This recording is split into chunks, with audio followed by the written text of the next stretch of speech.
think we're good? Alright, we appear to be good. Nice. Alrighty. Yep, switched over to analytics. Yep. Alright, we're in good shape.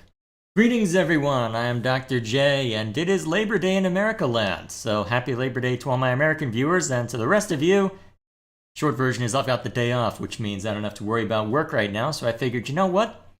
I'm not going to be able to do a variety stream on Saturday because, well, I'm going to be busy then trying to introduce a new game and trying to figure out, okay, what should I play next? And to that end, I may as well lead with that before we get any further, because we've just recently finished up a playthrough of Metroid Dread, so now I need to figure out what else I should play next. And so I've got 3 options. So in chat, you will find a link to that. So feel free to let me know exactly what you think I should play next.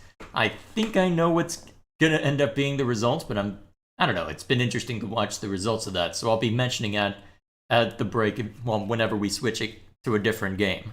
So either way, that's what we've got on the docket for future nonsense, so we'll see how things work out then. For now then, what all do I have to worry about today?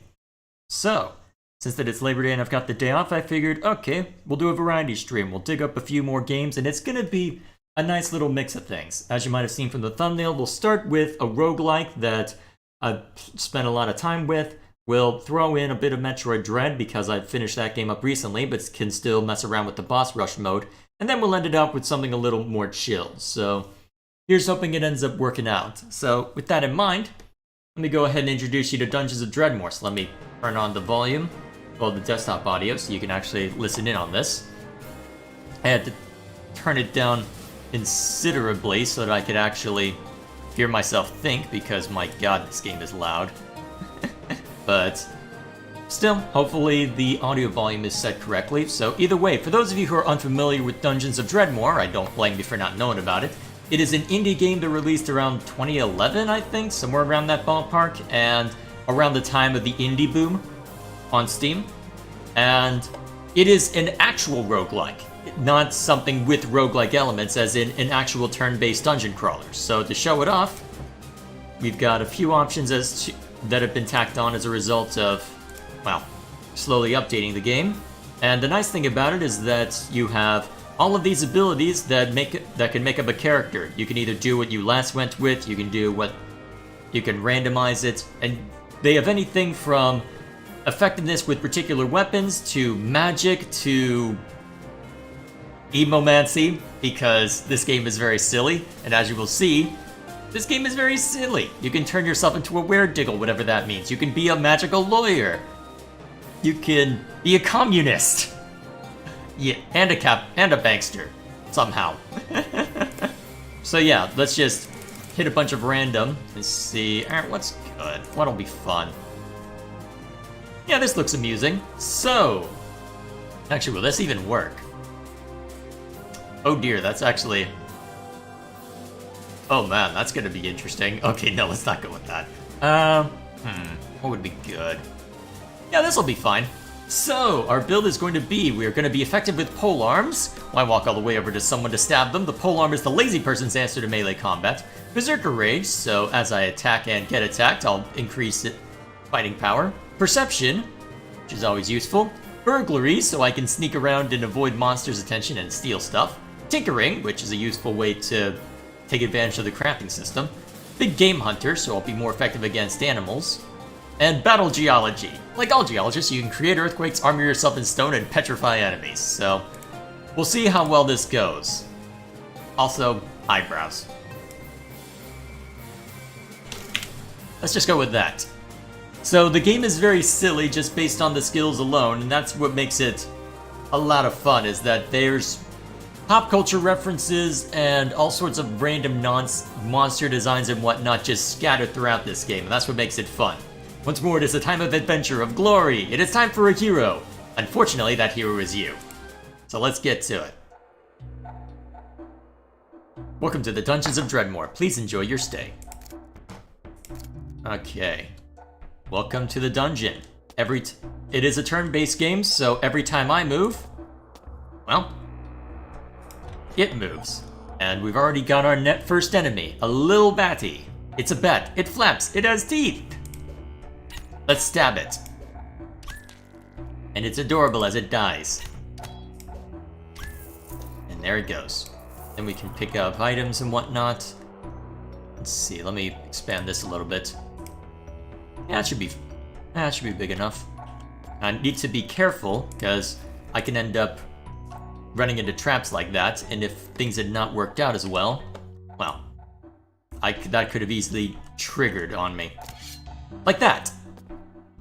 So I need to be a little careful pressing forward, as I can move only oh so quickly. An aged steak, so I can eat that if I want to try and get some health back, although I do have a little bit of health regeneration as things go on. Hello, you. Die, you.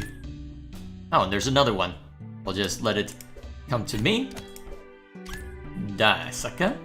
Oh yeah, I need to remember that I have abilities as well that I can use based on the class I've got. So this one I think lets me hit from range. Yep. He blocked my attack, so it didn't make a difference this time. Luckily, the counterattack saves the day. Oh yeah, I need to remember, I've got this. So. Now that I've got that... There we go, now I'm able to one-shot him. Come and get me. Or maybe not. Was that only for one attack? Melee power is improved at the cost of combat skill and finesse. Huh, weird, I don't see it actually going into effect, that's odd. Either way... Sucker. Oh, you're an actual baddie, that's why you're taking longer to die. Oh crap, you're actually hurting. If I die to a baddie turn 1, that would be hilarious. Okay, good, we survived. It's dangerous to go alone. Take this! Since we leveled up, that'll heal me up all the way too. So now that we're at this point, we can try and find a way to improve my abilities. And depending on which one of these I improve, it'll mean that one of these goes up, which will improve either my durability, magical strength, or... I'm not sure what Rogue improves, honestly. You know what it improves? Being lucky, I guess? I don't know, you don't get enough health from pure Rogue builds to survive. Especially since permadeath's in play with something like this. Let's see. What would be good? Let's go with this. I don't need offensive power at the moment, despite how close of a call that last bit was. Alright, so let's break that open. Move on. Okay. So, luckily I was able to see that thanks to the perception skill. I don't think I'm actually using mana on this character now that I think of it, so we'll see how it turns out. Okay, what all lies within? Another anti-magic field spewer, which doesn't really do anything. Okay, I was able to not see that one quite as well, but still able to disarm it, which is nice. Okay, if that's there, that it means... There we are. Unfortunately, I can't pick up the gargoyle arrow traps, I don't think, because they're locked into the wall. Oh look, it's a Diggle! Die. It dodged. It's adorable! And now it's dead. And now I'm gonna take its eggs. Because apparently it's basically a glorified platypus or something like that. I honestly don't know. It's weird. This game's silly. There we go. Alrighty. So far so good. Now we take their eggs because we're mean. It says, beware the Diggles, they're not your friend in nature. Yeah, I noticed. I wonder who had the time to write that if there was a Diggle nest there. Let's pull this, see where we go. Alrighty.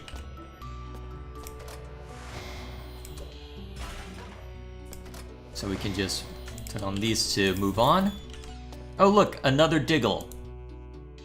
Now die. I said die. Thank you. Actually, what's my regen? Okay, 1 point of life every 7 rounds. That's fine. A Tesla mine, so I'm not able to disarm this immediately, so... Let's see if I can manage this. Nope, I took damage. Alright, so that monster's asleep. And that one's more powerful. Do I have anything that I can throw at it? I do not. Fighting it might be tricky at this point. Let's see if I can at least take this one out before attracting the other one's attention. Do I at least have a shield or something? Let's see, I've got the dire sandwich if I need to. Its ability to drain life force. Actually, this might be good. Alright, they see me. Alright, I'm getting health when I hit him, so that should allow me to deal with that guy. Alrighty. All sorts of random stuff, and now I have a bunch of crossbow bolts for a crossbow I don't have. Hooray. Die. Alright, anything else to worry about this way? So far so solid. Oh, nice. Armor. Also, there's all sorts of silly descriptions that are given to everything. Definitely worth keeping an eye on the flavor text. Studded with driftwood. Is that really helpful? I don't know. But it's studded with driftwood anyway.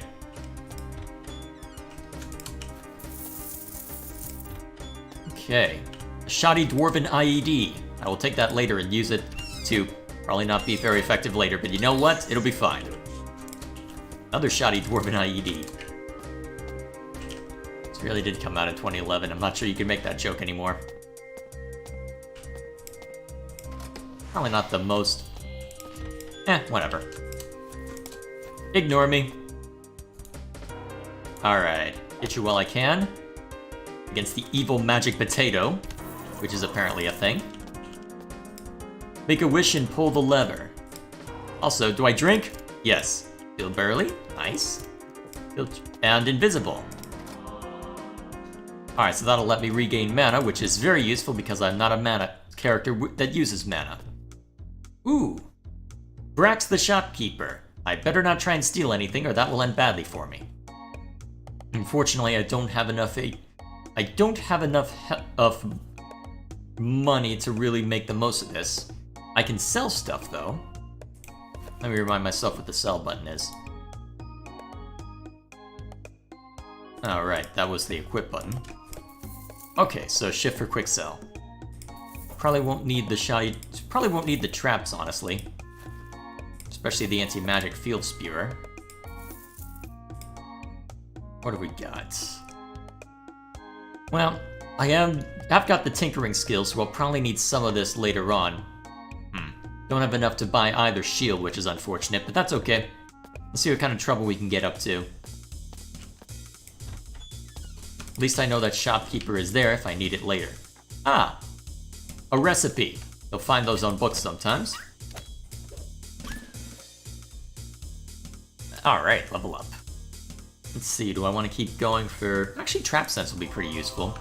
I can bolster my warrior skills up later. Hopefully. I'll probably want to bolster up one of them before we get to level 2, because there's some fun that happens later on, if we're not careful. Also, there's an eyeball shrine for no reason. Oh, hey, Dwen. Thanks for the stream. Just returned home and it was nice surprise that you started. Yep, it is Labor Day over here in America land, so I've got the day off. So I've got an opportunity to just wander around and be very silly with a few games. So, figured I may as well. And I figured the best way to start things out would be an actual roguelike, since that Into the Breach worked out pretty well the last time. Although Into the Breach has roguelike elements, this is an actual roguelike, so that's the nice part. Alright. That's... Get rid of the common Cave Raven, which is apparently a thing. This is a game called Dungeons & Dredmor, if you're not familiar with it. It's a roguelike that released back in 2011. You look at Prince. Oh, nice. Extra HP for the next few rounds. Well, for the next few hits. This is a test of the emergency dungeon warning system. This is only a test. Had this been a real emergency, you would be dead now. Nice to know you care. There we go. Down you go. Ooh, a barbecue. A barbecue. Well, a grill. I shall take this and take my aged steaks and my steaks and make grilled steaks. And now they'll give me more HP over time. Alright, black powder and a fire spout mine. Thanks to my trap sense, I'm able to deal with those easily enough. Oh, great. Wait. That looked like a berserker diggle for a second. Unless this is part of a... Actually, it looked like it was part of a group. Come back here. Now die. That's not dying. Now that was an enraged diggle. Oh right, because I killed their leader, they're trying to run away. Also, can you at the end of the stream watch this video? Thanks in advance. Well, let me turn off desktop volume real quick so that I can see what kind of video you're asking me to watch.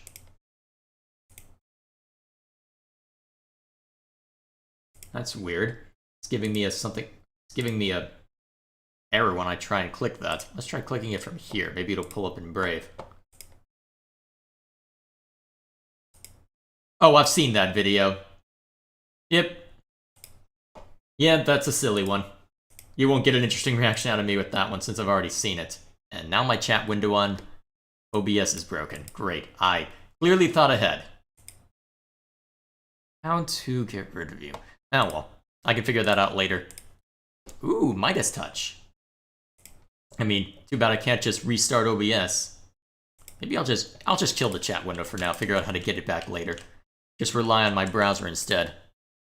There you are! Die! This is going way too well. This is a roguelike. I'm supposed to die early on because this game is BS. Not that I'm complaining. Well, okay, yes I am complaining, but shh. This is going way too well. I randomized this build too. Die.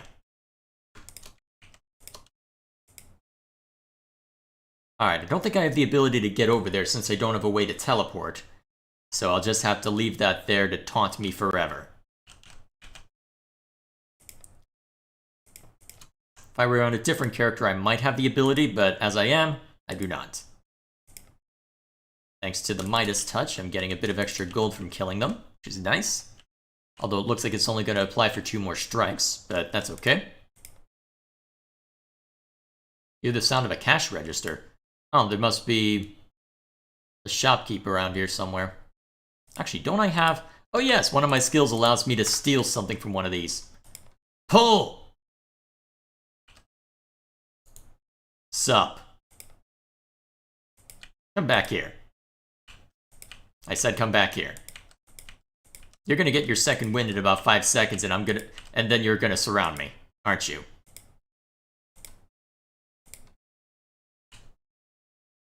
Ah, well.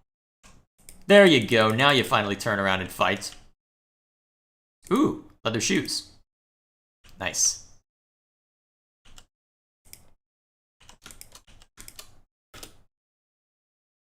And dead.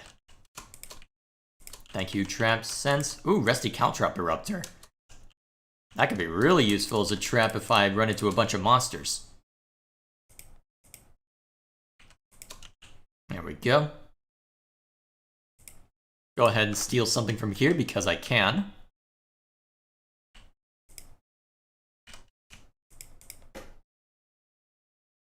I just realized I didn't turn desktop audio back on. I am intelligent. Let's see. Not the worst. That's a decent ring, but I'm not running into something that does that kind of damage. Let's see. My best weapons are polearms, so I don't necessarily need to go explicitly after other stuff. Alright, let's sort through, see what I can sell. That can go away. Problem is, ooh, that's something I can equip. Alright, is this better equipment than what I've got? No. That is definitely better than what I've got. Reduces mana a little bit, but it's not like I need it. Sort? Oh yeah, and I can also throw stuff at people.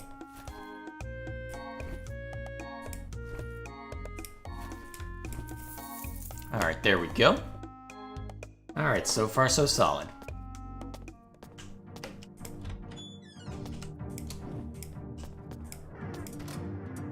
Hear the sound of machinery. That probably opens something up somewhere. Slimes. Oh, blobbies. Blob of animated slime, possibly from an adventurer's armpit. Oh shoot, I don't want to be standing in this. Yeah, you can stand in your own mess. You do that. Stop it. That hurts. Whoop-bam. Let's see. Personally, my favorite roguelike will always be Rogue Legacy. Oh yeah, that's a really good one. I've heard the second game's really good too. It might be worth buying and reviewing at some points, although the review window's probably past as far as that being useful, but still. Think it could be fun. Oh hey Regal, I am playing a game called Dungeons of Dredmor. It is a roguelike, as in actual roguelike, not with roguelike elements. So a turn-based dungeon crawler that is known for having a lot of procedural generation and for also being eminently unfair. Also, this is a very silly game. We are up against Diggles and an evil magic potato. And I've just leveled up to find my princesses in another castle. This game is very silly. Let's see. What would be good? I probably should upgrade my warrior abilities, so let's go with...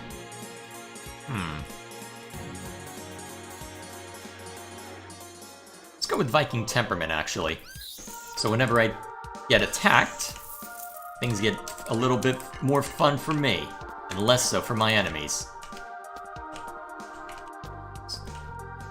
But yeah, Rogue Legacy is a lot of fun. I ended up stonewalling myself because I got a little too good at it and then ran into problems, well, in the late game trying to quote-unquote complete it because I ended up beating it too many times and running into problems with the New Game Plus mode, but still. Death to the Amazonian bumblebee person.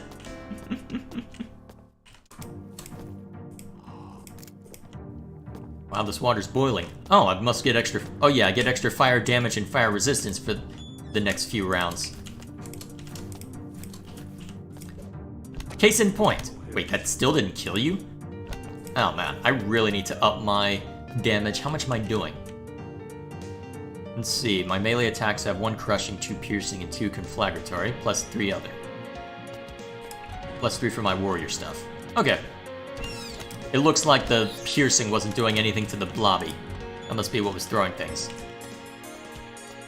Oh, the Lutefisk statue. Where I can tithe Lutefisk. Because that's a thing. Watch. I have tithed 1 piece of Lutefisk. What is Lutefisk, you ask? You don't want to know. Think of the Irish. It's not the famine that killed them. Beat me to the Irish jokes. Perfect. If you ever do try For Honor, I would love to show how terrible at the game I am to you.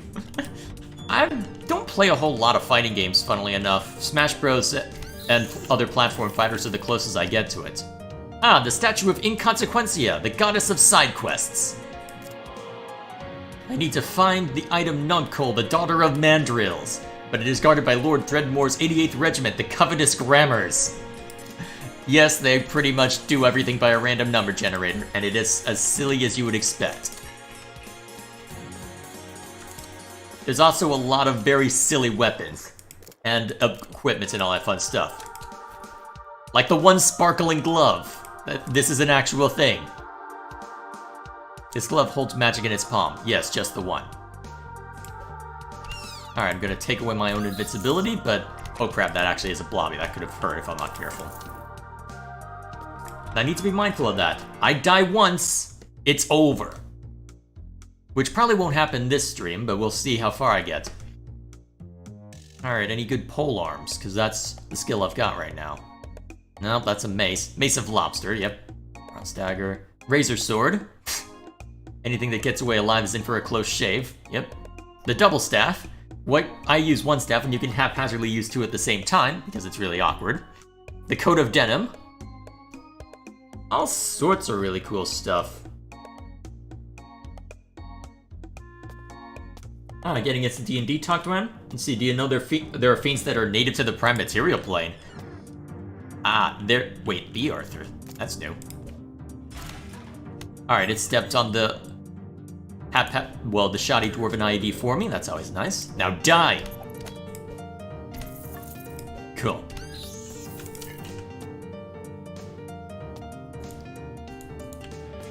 Alright, I need to... How do I get that one's attention? Well, I guess if I want to get someone's attention, let's throw a softball at him. Sup.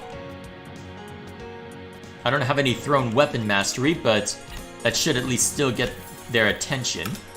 Come here, little dude. Now die. Yes, you are adorable. Now die. If you try For Honor, just know that it's very unfair. Actually, getting back to the D&D comments. So, I know that... Aren't fiends more within the realm of the Nine Hells? How would there be native fiends on the Prime Material Plane? I thought the whole idea was that they're Ah, shoot. Full inventory? That's not good.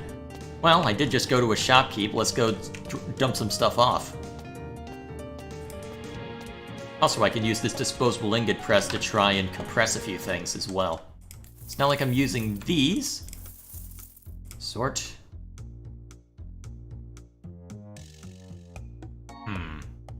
What would be good?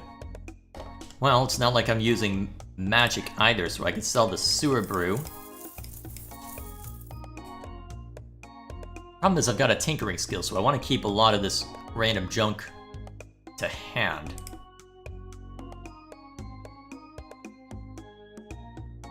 And eventually I'll have a crossbow that I can use other stuff for. Alright, what can I use for the disposable ingot press on? Cool. Yes, I can make a plastic ingot, because plastic exists in this world for some reason. Also, I can make omelets out of eggs, either cheesy or deep omelets. And I can make a grilled cheese sandwich, because video games. Observe, I've made a grilled cheese sandwich. With an ingot press. This is a game that makes sense. And I can make all sorts of cool stuff once I build up the tinkering skill.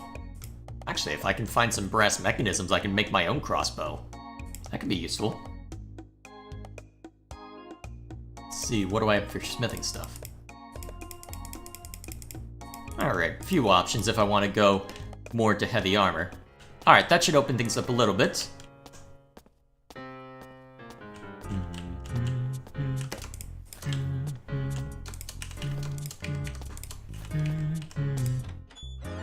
Oh geez, these whites are obnoxious. They like running away from you a lot. Although apparently not this time. I'll take it. Alright, another side quest. So, the Prisoner of Revelation and their commander, the vile blonde foon, the Dance of Muffins, must be stopped at all costs. Oh, and it looks like they're already a bit visible on the map. And probably heading my way. Well, let's finish clearing out the map first, then I can deal with them. Stop it! Stop it, you common cave raven, you will die. Well, I suck. Wait, what did that do? Lingering dullness. That's fine. That won't actually do much to me. Hey, you! Oh, a statue of Dredmor, the person I'm here to kill. Heroic vandalism. Oh no, traps have activated. I don't care. Shiny penny in the fountain. Oh nice, I've got the touch of Midas again. My inventory is already full. Great.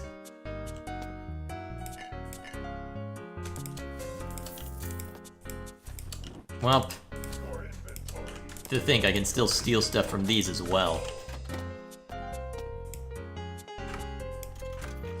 Welp.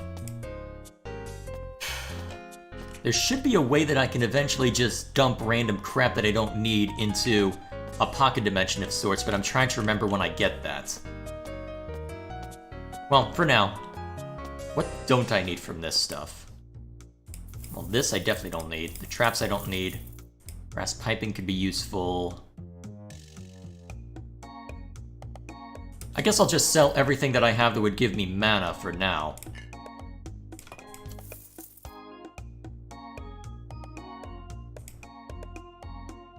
Yeah, it should be fine.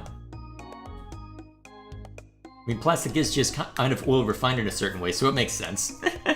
I guess, but still. Am I gonna really... How do I have 7 plastic ingots already? Oh, well, let's... I guess, since that I know that there's a barbecue that I can grill the steaks on, I may as well go for... Actually, no, let's keep exploring the map. Hello! A sickly diggle. So that'll do a little more damage to me until well, a little more poison damage. Cheese log. Ooh, boomerangs! Something I can throw! Like that. Assuming it doesn't dodge like a brat. Oh, don't step on things. Do not step on things. That is how you lose characters. And sanity. Oh dear, that's a lot. Alright, now only one can come at me from a time. Well, at a time. I did not need to throw a boomerang immediately. That was a dumb move. The point of those is to be used at range. There we go. Boulder drop plate. Ooh, supple leather gloves. I'm pretty sure that's better than what I've got here. And my inventory is already full again. Well, I don't need those, so I can just let them sit there, menacingly. Dasaka. No. The puncher with no name. I guess we'll just walk with this all the way over to Brax. So I can sell stuff. Oh wait, that's a silver ring. It doesn't actually do much for me. So where's this take me? I suppose I can always just go around dealing with these real quick.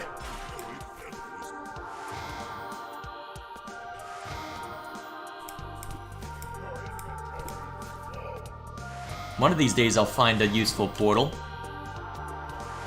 Oh, and a blobby spawned. Great. Die.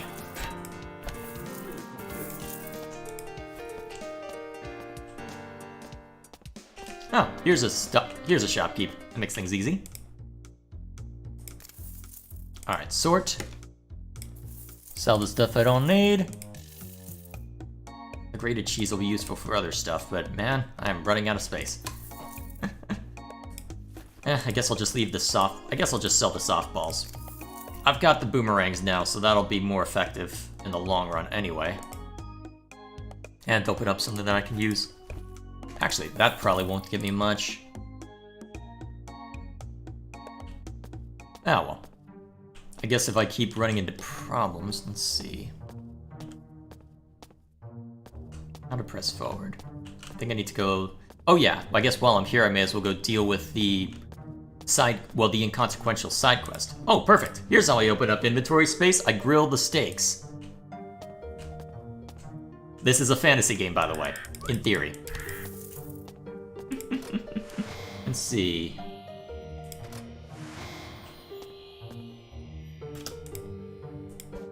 Oh, so the enemies I'm up against for the side quest are blobbies, huh?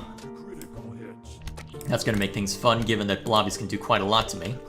But that is their commander that's now dead, so they will run for a little bit. So I've got a chance to knock out a couple before they rally. Get back here. Crap, they got back here.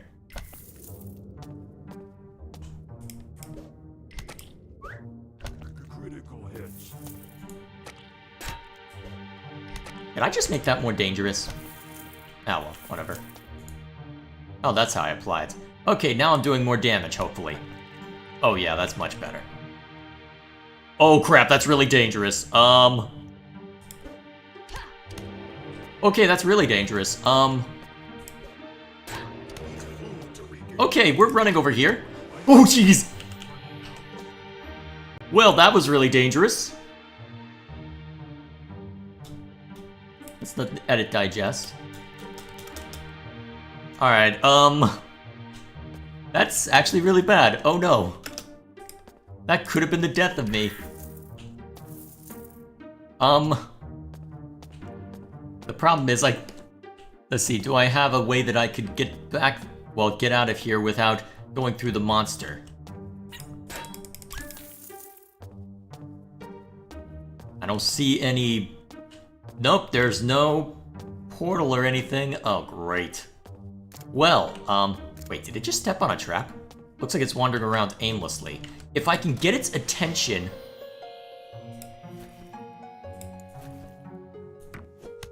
Alright, if I can do enough damage forehand... If I could just get it to look over here... Alright, let's burn the rest of my boomerangs. Let's see. If only I didn't sell all the traps. Alright, this should help keep me alive a little bit. Jeez! Okay, dodge that. That was lucky. Stop critting me. Okay, that's too dangerous. Alright. Let's eat another grilled steak.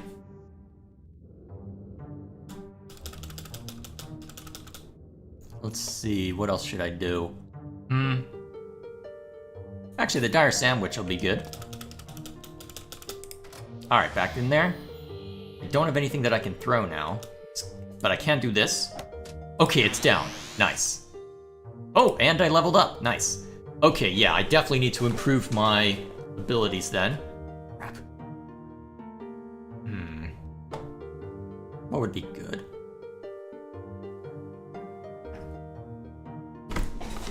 Yeah, let's go with this. And now I've got a crossbow. Excellent. That'll make things a little easier. Now I can take these and do a lot of damage. Okay, we're in better shape now. Much better shape. So we've got a lot that we can explore still over there. And we've got another side quest that we need to see to at some point. That'll probably be over in that corner. What just stepped on a trap? What keeps stepping on traps? Something's stepping on traps. I hear it.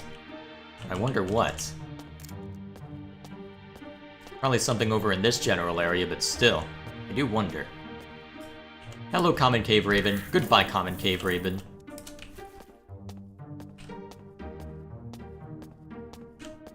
Let's see. Usually there's some nasty trap over there. Ah, here's... That wasn't nasty at all. Okay, I'll take it. And then... Ooh.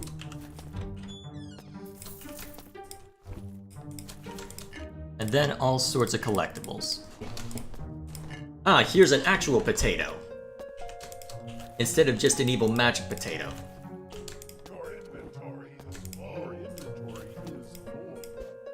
Alright, sickly diggle, that's okay.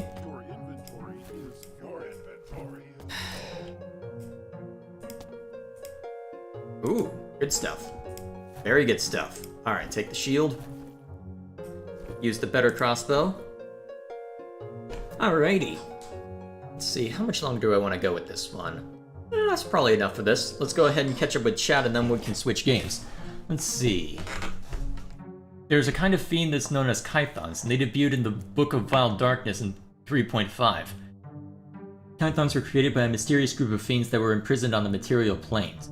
Ah, okay, for unknown reasons. Kython's purpose was to multiply those unknown fiends on the material plane and help them free themselves from imprisonment. But the experiment failed and Kythons rebelled against their creators. They're insectoid-like in appearance, extremely numerous, and have many powerful variants like Slaughterlord. Oh, that's edgy. But the real danger of the Kythons come from their adaptability, as Kythons can endlessly create more of themselves and new kinds with new abilities. So wait, they're basically the Zerg then? Oh boy, that's dangerous. Either way, I think that's where we'll call it with Dungeons of Dredmor for today. So that is the general idea. It's really cool, but really cool game. All sorts of silly things here and there, and it'll probably be something that I bring out every once in a while just to start a stream up with. So either way, fun times abound. So we'll go ahead and call it for this one and move on to the next game then. Let's see. And to that end, let me set it up.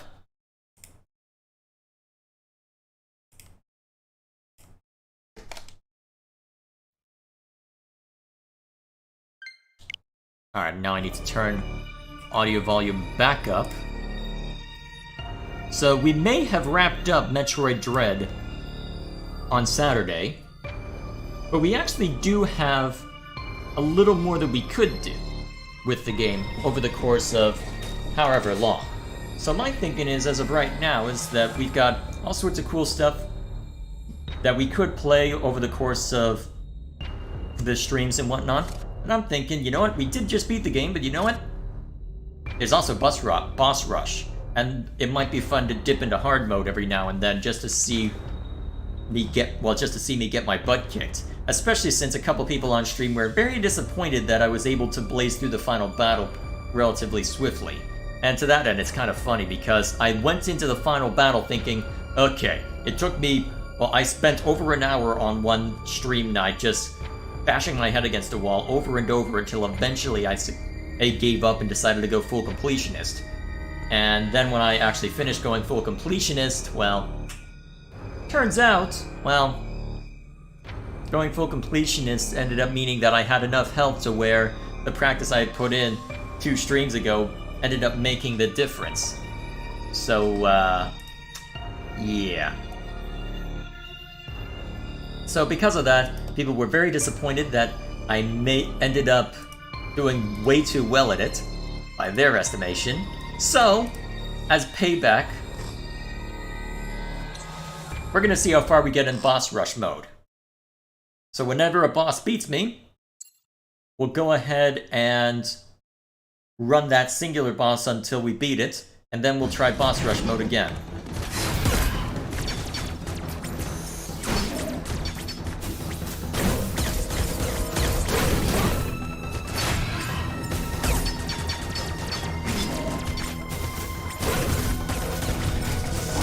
Ah, crap.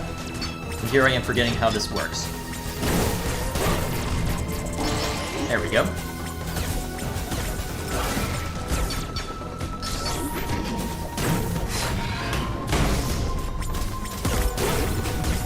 There we go. Luckily, I went through this boss once already when we were checking out the boss rush mode initially, so I should be okay as far as that's concerned.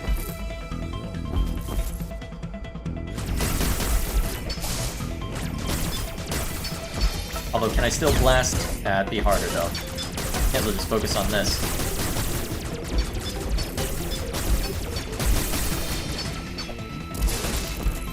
Okay.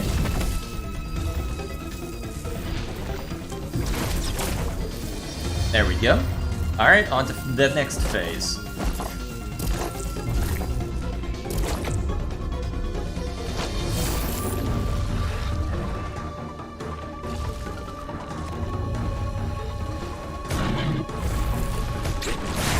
There we go. So anyway, I started blasting.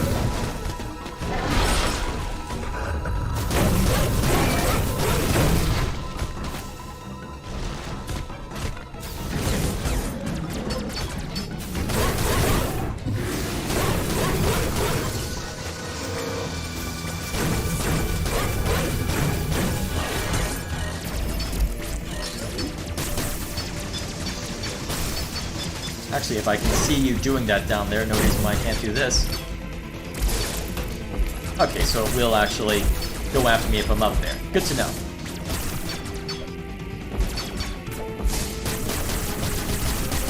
Come on, you. Alright, so now that it's at this point, pretty sure you turn around, right? Yes. Ah, crap, didn't time it correctly. Well, looks like I dealt enough damage to you anyway, so that's just fine. Oh, hey, James. Oh, crap, I was supposed to look at that video. Damn it. Shoot. Okay. When I finish going through this boss rush attempt, I'll check it real quick on my... I'll check it real quick, and then I'll see if it's something that would be worth watching on stream. Alright, next boss. Kraid. Looks like we've got the same energy, but... more missiles.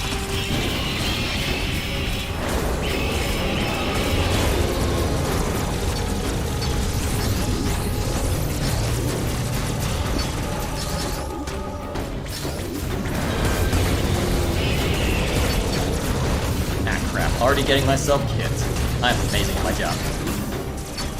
Again.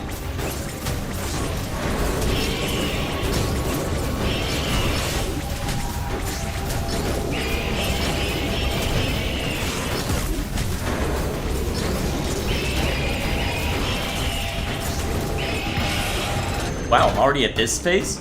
I'll take it.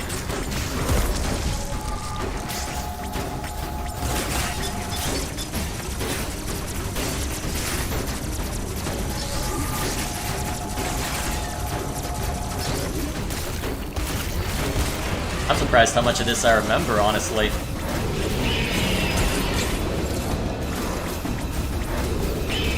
Huh. I was able to do that if I wanted to? Huh. How did I miss that the last time?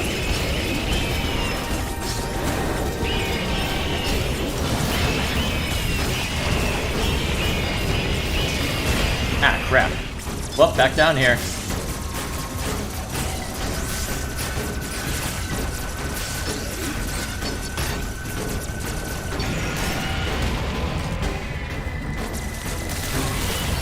Ah, crap. Well, looks like I might have time after all. Yep. Crap, I thought I was able to block that one, but apparently not. Alrighty. Penalty. Oh, it'll let me keep going? Huh. Interesting. I thought that it would just end the run right then. And there. Huh, okay. Well. Let's see. So let's go ahead and... Let me just check the video you posted to the Discord real quick. Or was it DM to me? How long is the video? Ah, there it is.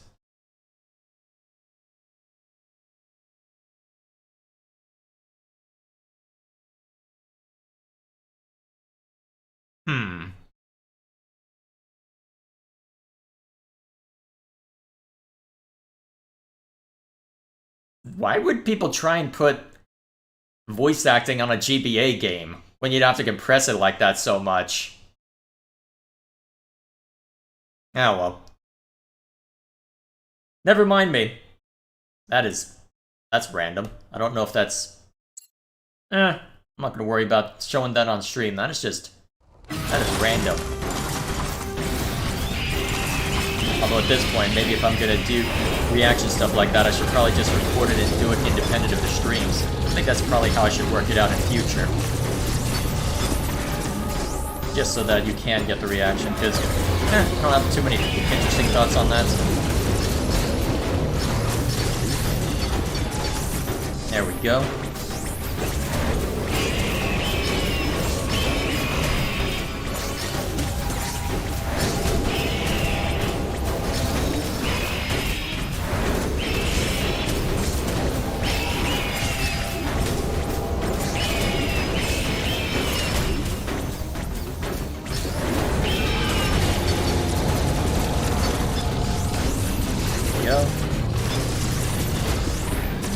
At least now that I've seen this a bunch, I should be able to get through it more effectively. There we go. Alright, phase 2. Crap.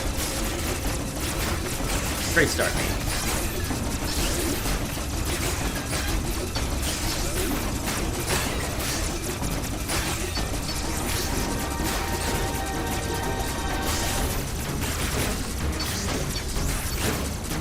Alrighty, there we go.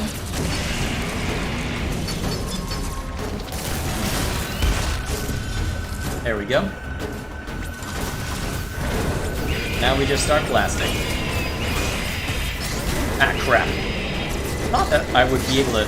Actually, that's what killed me the last time, wasn't it? Crap.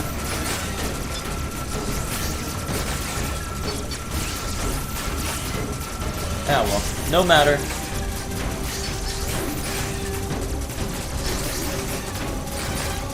I'm surprised they keep throwing those out. Ah, well, I'm not going to complain that much. Oh, I actually timed it correctly. Nice.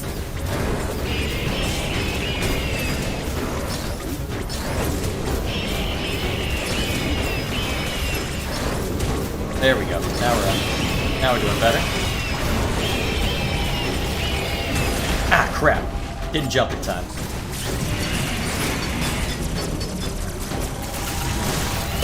There we go.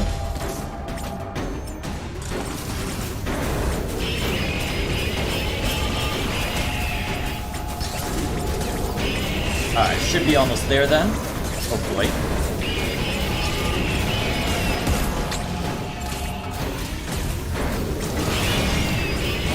Alrighty, there we are.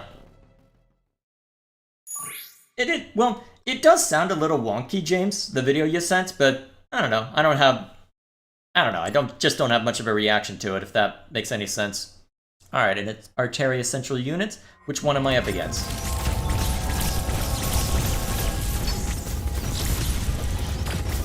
Just one?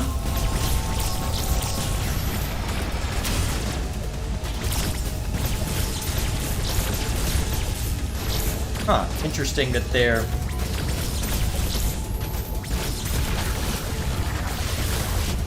That's it? Huh.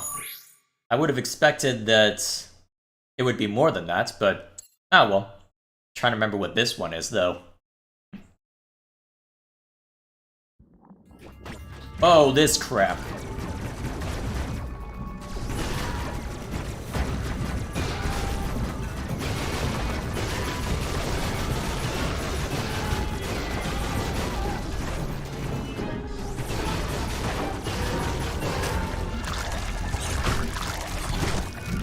Alright, now I'm remembering what this is. I'm trying to remember how I deal with this, too. So I can blast those to get energy back.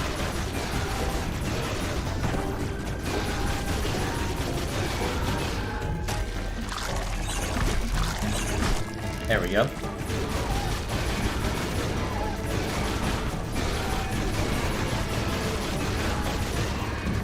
I am doing damage to it, right? Although maybe I should blast it with missiles to make it go faster.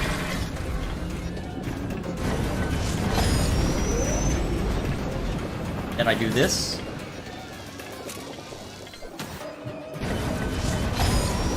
Blast this with missiles in a hurry. Then I'm trying to remember what I do from here.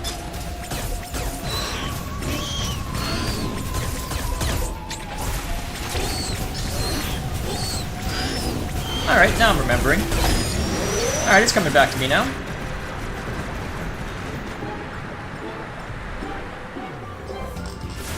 Ah, crap. Should have gone up.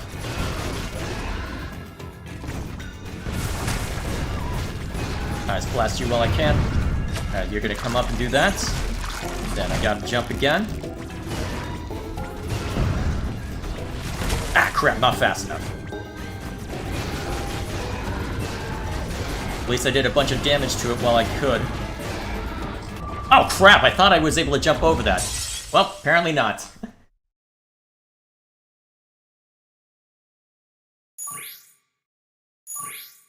Ow. That's annoying. Alright, attempt number 2, here we go. Okay, now, so anyway, I started blasting.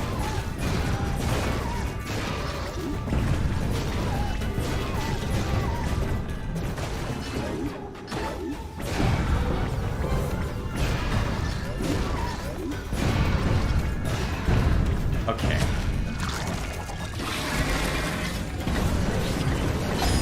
There we go. Grab that.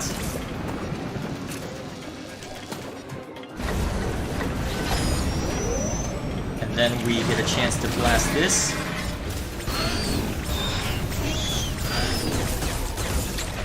Ah, crap, not fast enough. Well, that's unfortunate for me.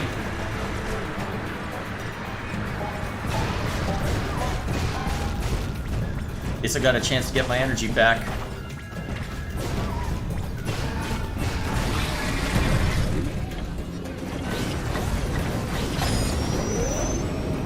There we are.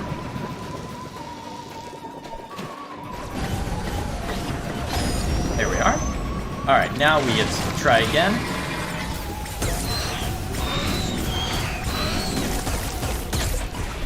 There we go.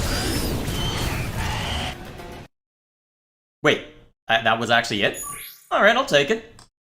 Let's see.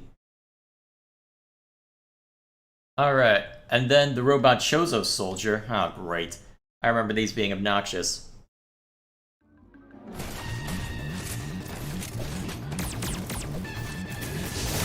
Okay, so by this point I do have that. I'm trying to remember what I have that can hurt them.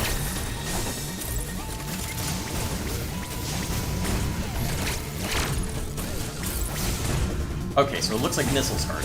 Good.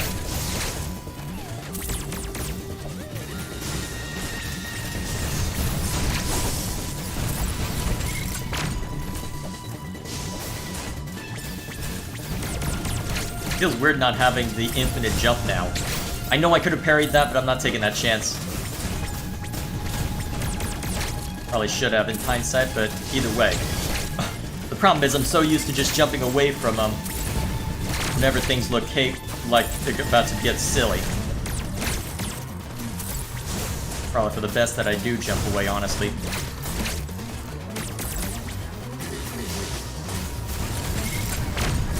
There we go. Alright, I think I've got the rhythm down. Now I just gotta survive. Somehow. Ah, crap, that was in range. Oh, crap! Wasn't fast enough. Welp. Let's try again.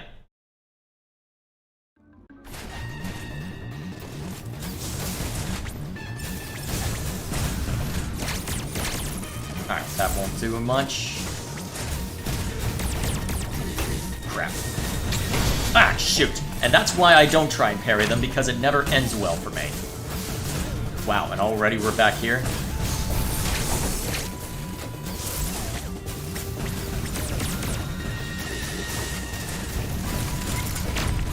No. There we go. Wait, that was still a... Wow, that's a way to die. Alright, what's chat up to? Trauma changes people forever, that's why Scar will never heal. There's no need to be that dramatic, come on. Let's see... Grim Fandango does win, play the remaster. Yep, that's what I have, so that's what I'll play.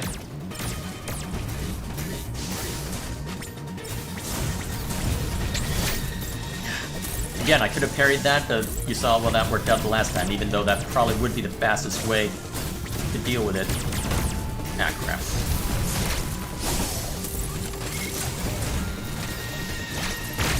There we go.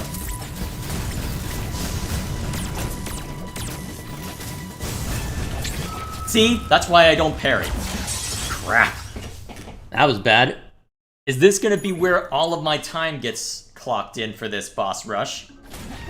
Oh my gosh.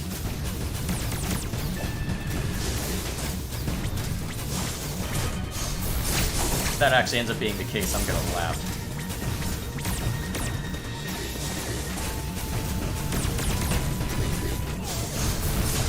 Ah, crap. Waited too long to figure out whether it was actually dangerous.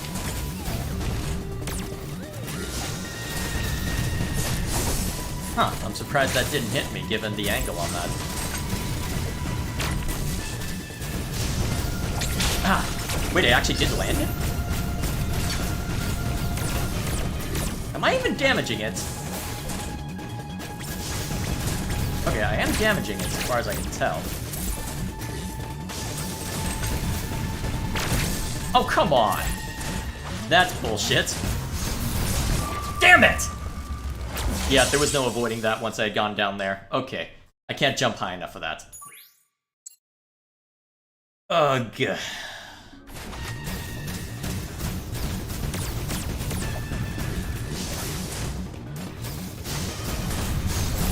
Why is it this one that's giving me all the trouble and not the others? This is a mini-boss for crying out loud, technically.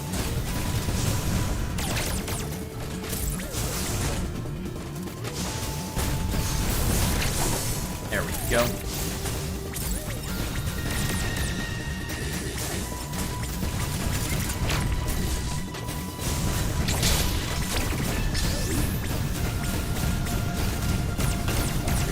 Was that even doing anything? I'm not seeing the white flashing as much when... Oh.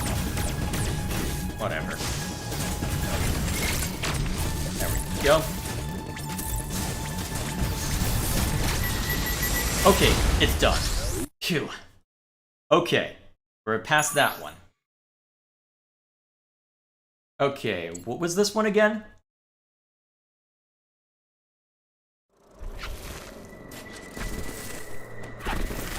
Oh, this disgusting thing.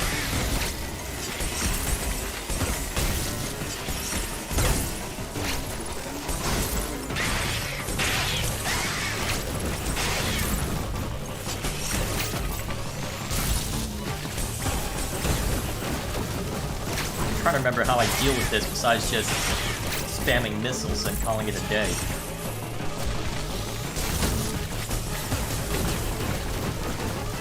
Ah, crap! I'm trying to remember how to even deal with this one. Yeah, Robo shows owes soldiers a reason when you get storm missiles. Yeah, but they didn't give me storm missiles.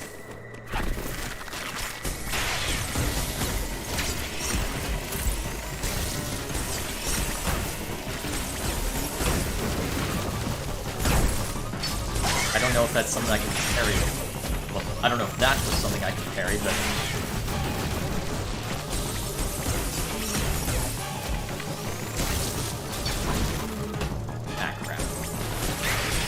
Alright, so it looks like I can only damage them when the electric field is down.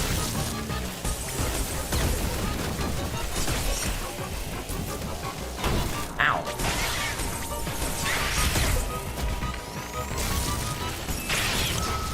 Crap, I'm trying to remember how to deal with this thing. I feel like there's some I remember there being some kind of trick to dealing with this, but I can't remember it. I don't appear to have the good missiles yet.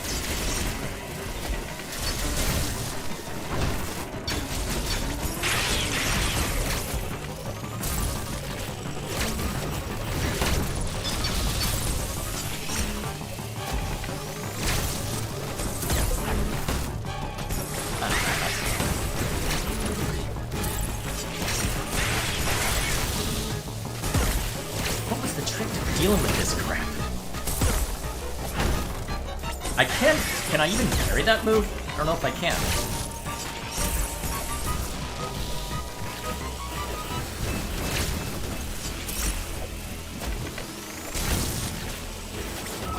Well, can't parry that for sure. This boss gives the storm missiles? Right. Well, I'm just trying to remember how to deal with this thing.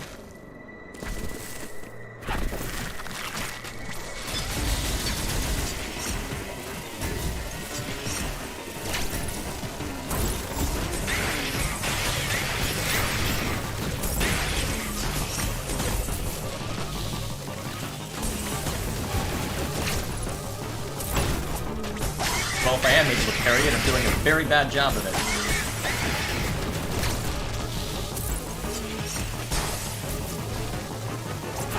Yeah, I'm doing a very bad job if I am able to parry it.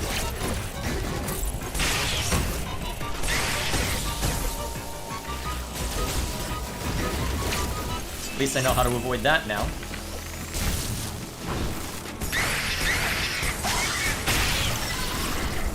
Okay, thank God. Let me grab these.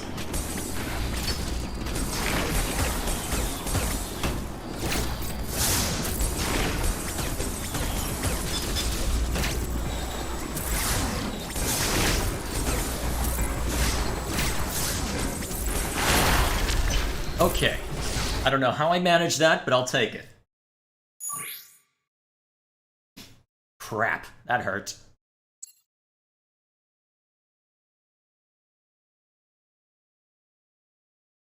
And then, is this the boss I think it is? Yes, it is!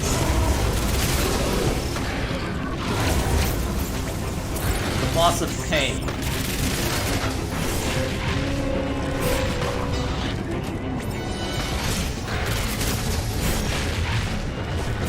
I've already wasted a bunch of missiles, but here we are anyway.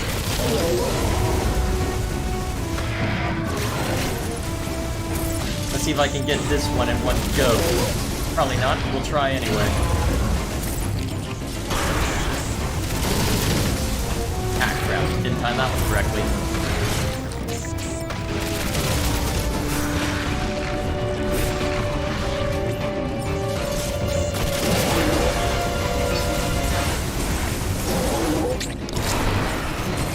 Ah, crap. Didn't actually follow up on that properly.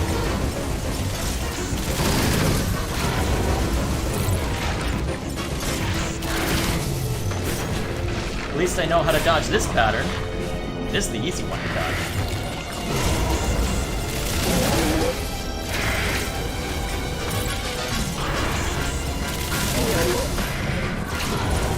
Ah, crap.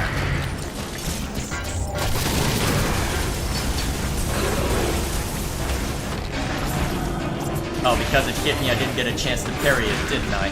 Crap.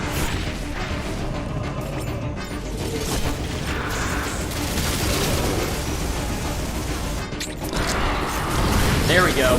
This is how it's supposed to be done. Fun fact, you can find this boss's corpse early on in the game. Yes, I am aware. I believe you mentioned it when we ran into it the first time.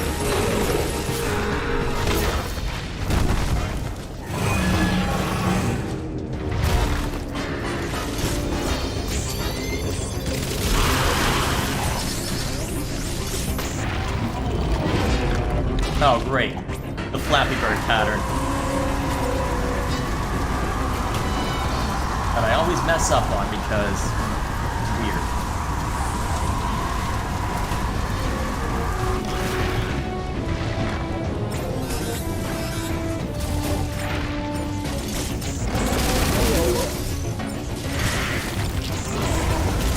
Alright, back to the usual.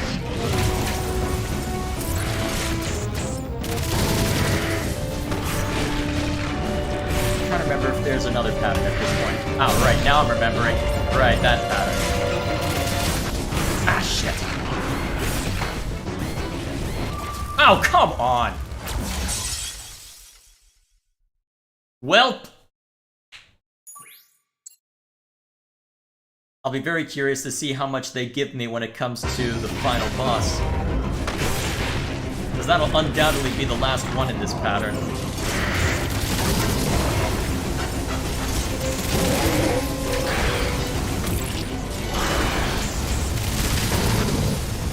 Ah, crap.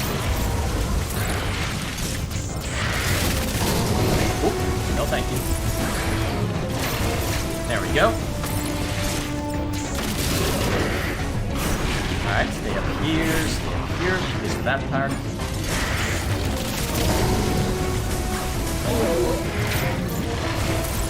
Alrighty. Most of it's still there. It's most of the muscle memory. Theory. I'm surprised it was forgiving on that hitbox.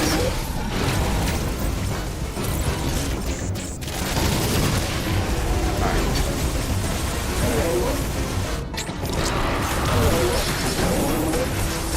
And now we blast.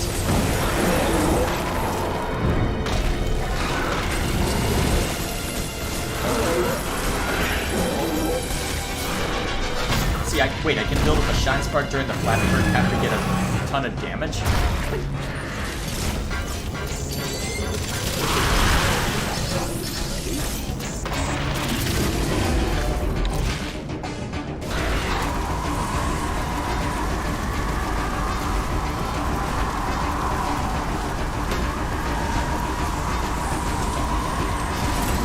The only problem would be maintaining this Shine Spark, I suspect.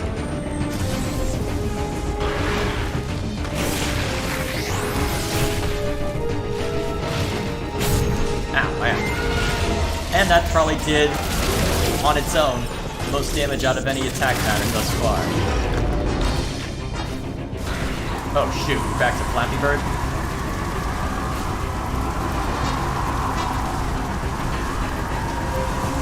Okay, that was a relatively easy one. I say as I still get hit.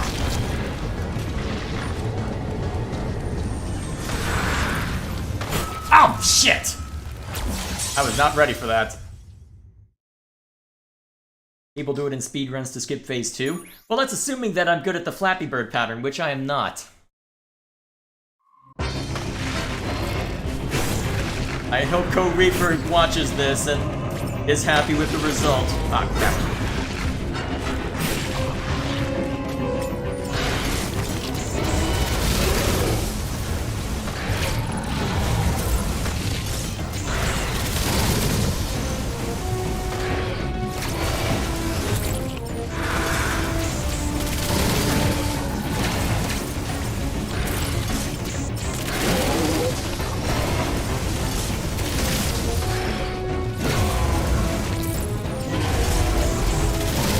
Go.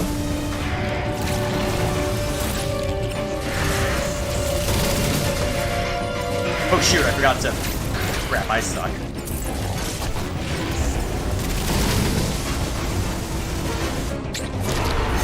Alright, there we go. Now we get the free opportunity to blast away.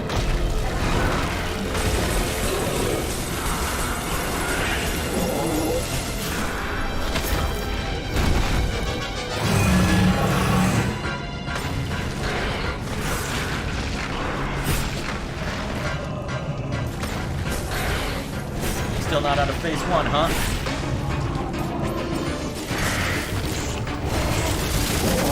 Oh, there we go. Oh, crap. Damn it! Well, that's not good.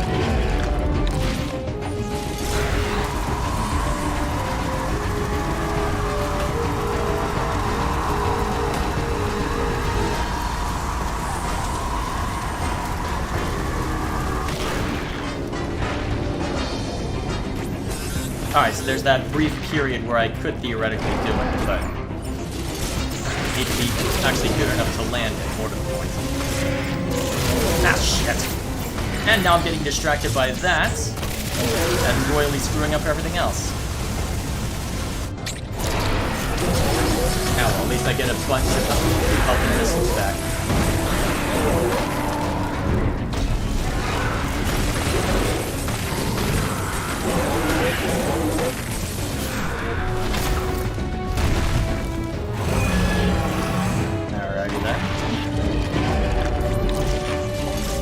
Ah, crap, we're at this phase?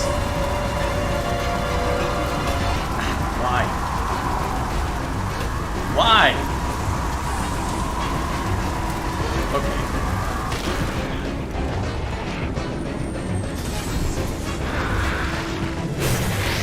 Oh, thanks. I just realized how low health I am. This is bad. Shit!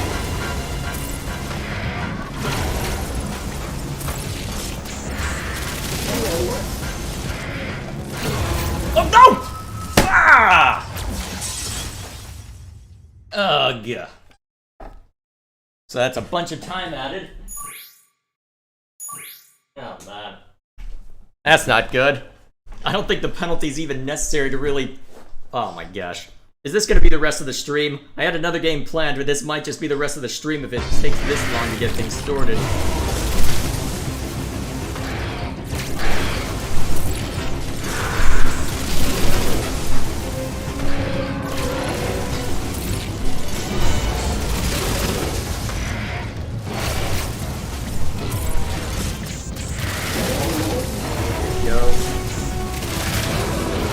Hey, maybe I should try hard mode on this. That could be fun, I say to myself, not failing to forget how difficult these bosses were in the first place.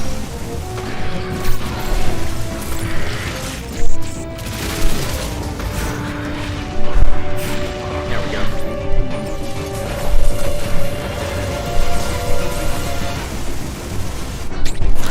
No.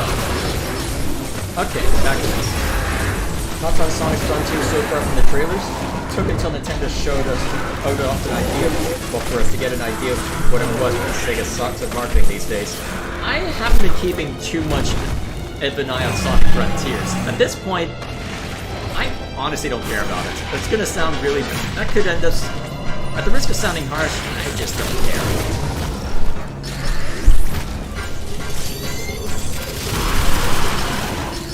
Sega, I'm just tapped out on Sonic for a little bit.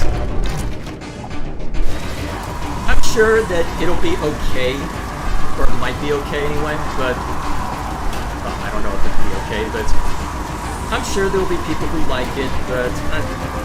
no. Especially since it's another case where, oh, they put Tenuvo on it, on the PC version again, so they haven't learned anything. That's the impression I keep getting from Sega, is that either Sega or Sonic Team or whoever just refuses to learn from their mistakes, so I'm sat there going, should I care exactly?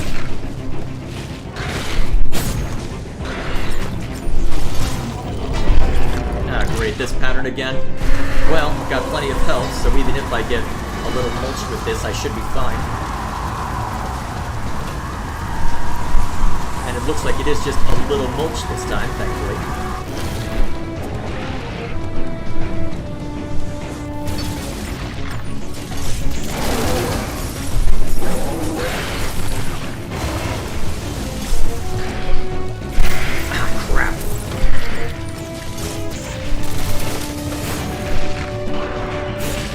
I'm surprised that didn't hit, honestly. There we go.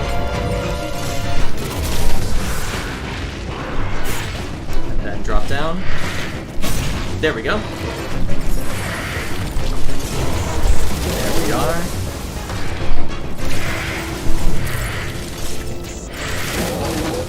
Okay.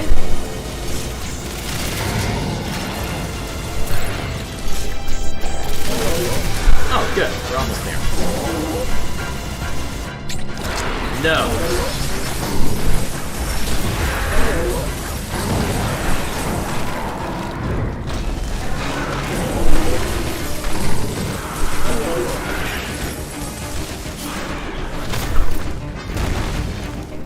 Did I actually do it?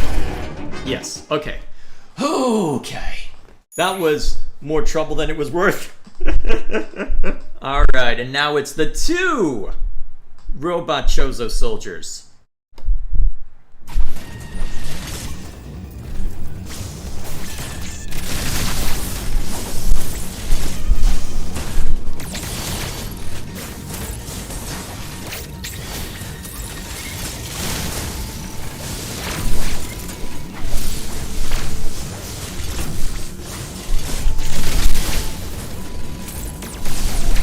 Well, at least since that I'm used to using the missiles now, I should be okay. In theory.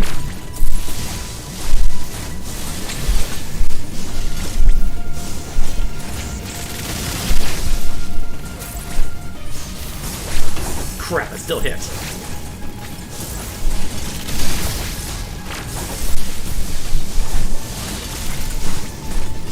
Oh, shit! I know I can parry them, but you saw how well that worked last time.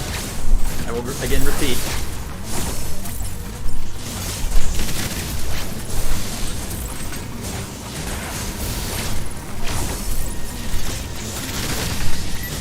Okay, that's 1 down.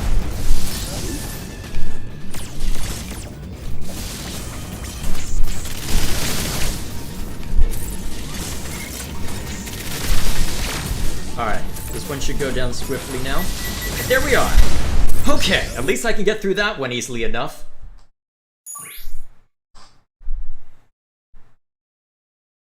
Now, which one was this?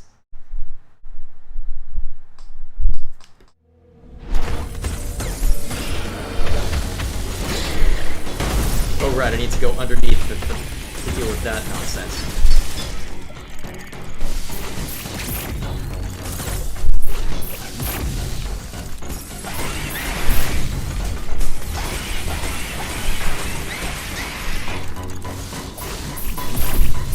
Ah, crap! We're gonna be here a while. Well, luckily I'll be walking in with this one full health now, so hopefully that'll work out better now that I remember, okay, I need to go underneath if I'm to avoid this guy.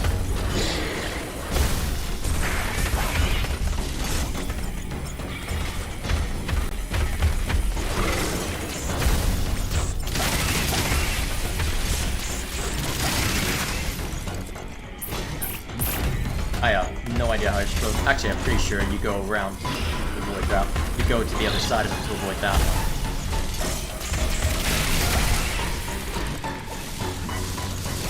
Yeah, that's probably the way. Alright, I think we're good now. Probably do it again to avoid this pattern, too. Yep. That's the easy way to do it, anyway.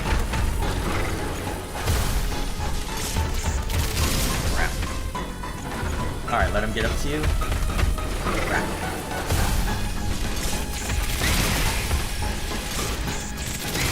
Hit that while you can.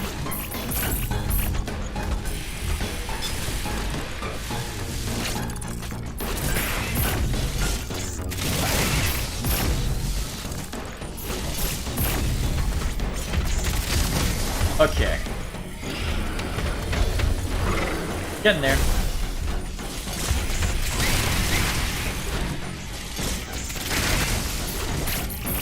Here we go.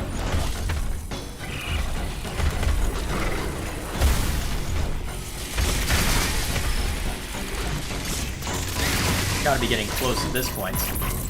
I've laid in a ton of missiles on this guy, so if we're not close, I'm gonna be annoyed. There we go.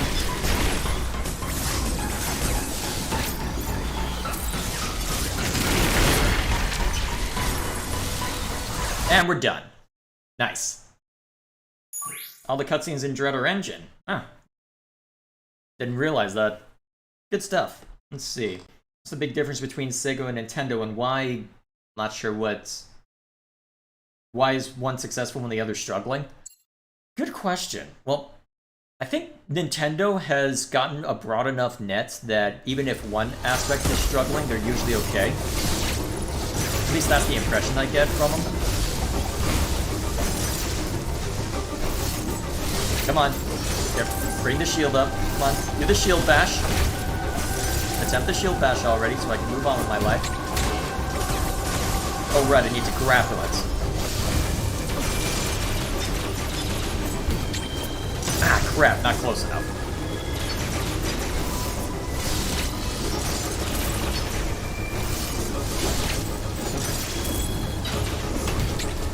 Ah, shit. Wait, I do have power bombs now, so I want to be... You know what? I'm curious.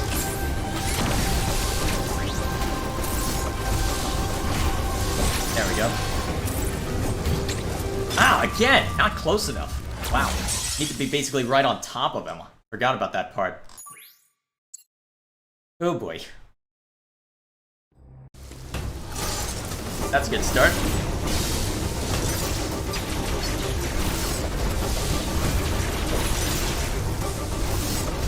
At least I can get some small chip damage in whenever the shield's down.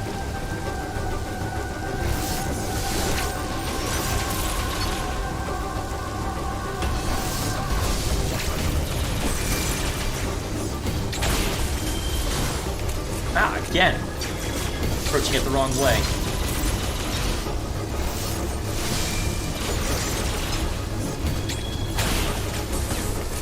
Ah, damn it! Why did it not line up?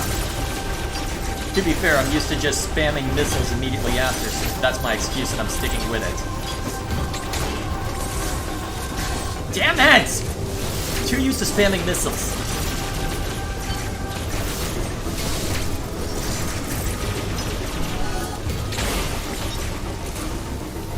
There we go, now we're good.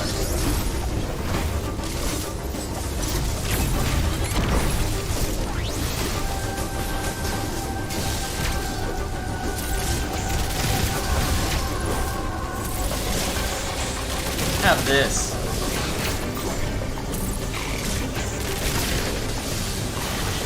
Oh crap, I forgot about that move. I thought he was gonna jump down on me again. Yeah.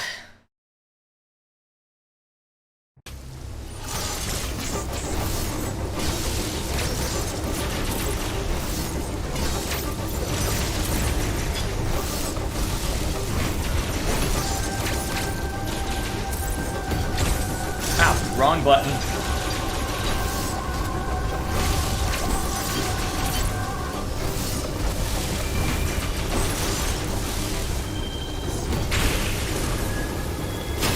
There we go.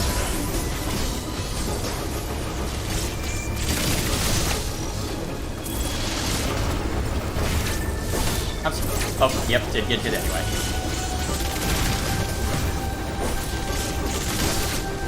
There we go. Alright, now that we're at this phase.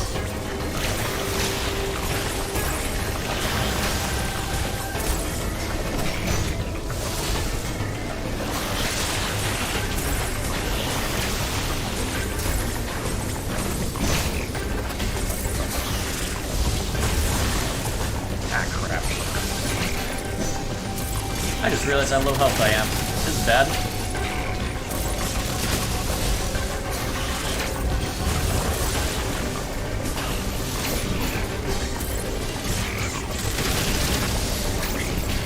Yeah, that's right. Go that way, not toward me. Oh, damn it! Too early.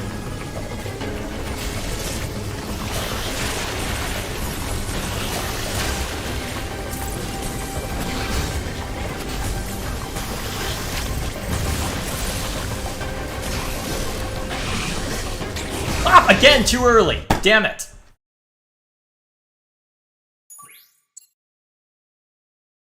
I wonder if there would have been a special cutscene if I had been dropped to 0. If this were still the main game.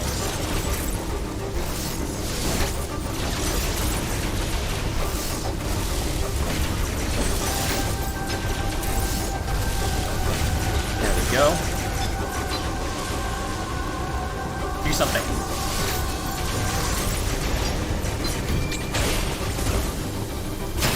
Gotcha.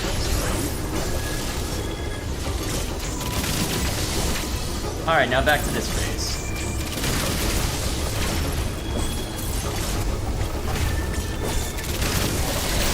Alright, now we're at this point.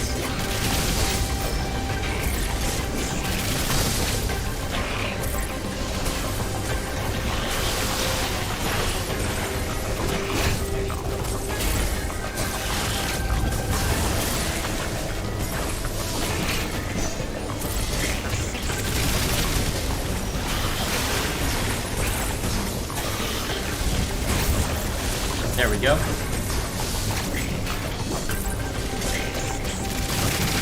If I somehow get through this with 0 hits, I'm gonna laugh so hard.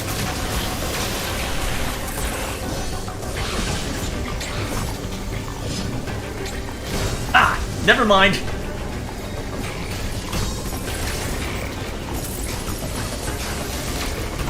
Really?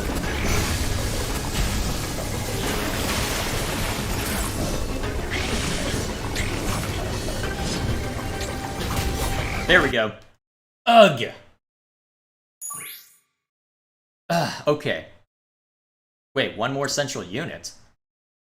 What made this one so special? If it's just the last one, then that's not anything too worrisome. That just means bullet health for a while.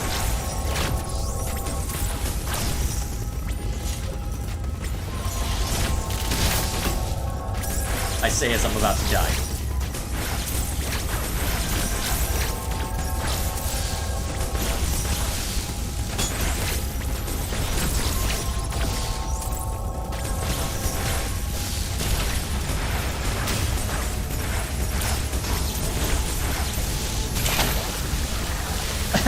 I didn't even think that screw attack would work, but I'll take it.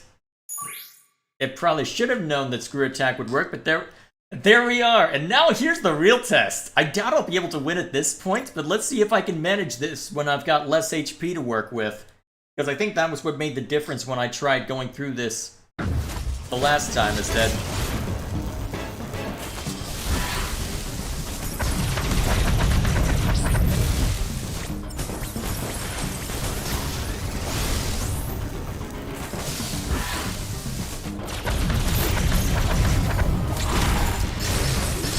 up.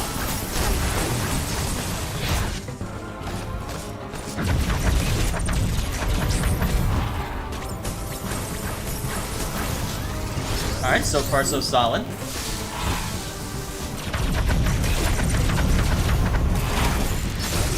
Okay, I'm actually doing okay. Which probably means I'm gonna screw it up later, but you know what?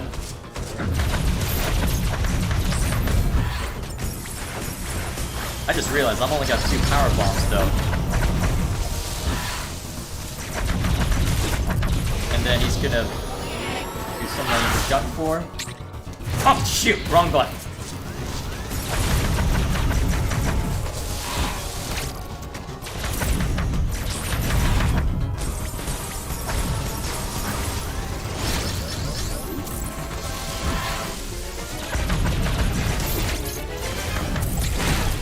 I'm surprised at how forgiving that was. Okay.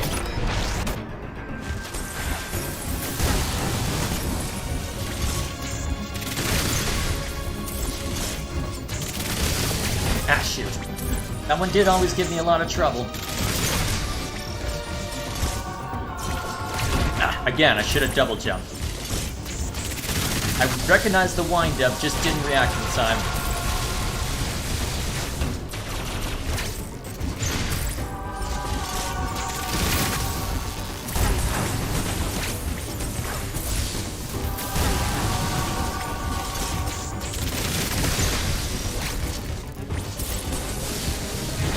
There we go. Ah, crap. Well, at least he gives up after dealing enough damage. Small comforts, I suppose.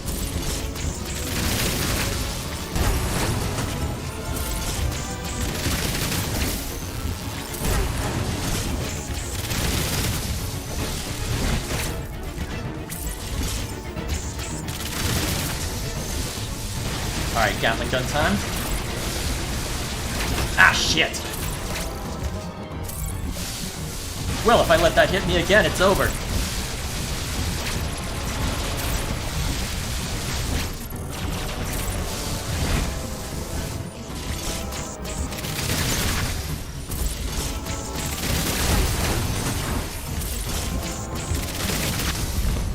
Alright!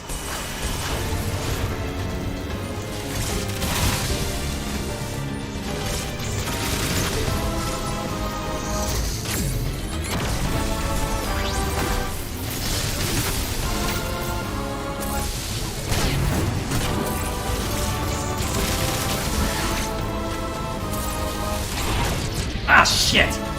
I did get the counter out, but I was facing the wrong direction. Shit.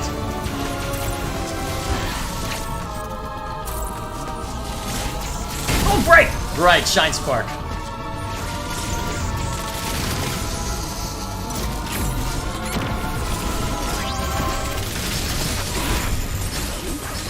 Ah, crap, didn't use the right move.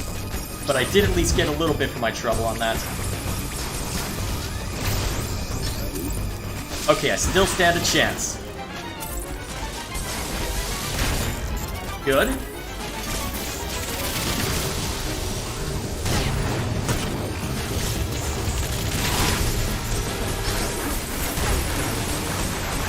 I think I might actually get through this.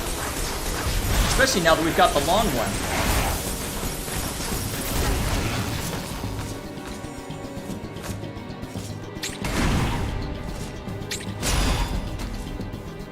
Huh. So that's the one I get first try? Really?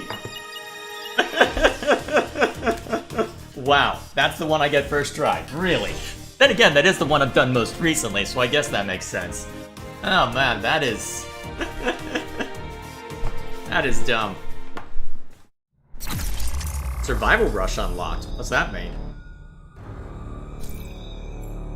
Defeat as many bosses as you can before the timer runs out. Each victory adds time.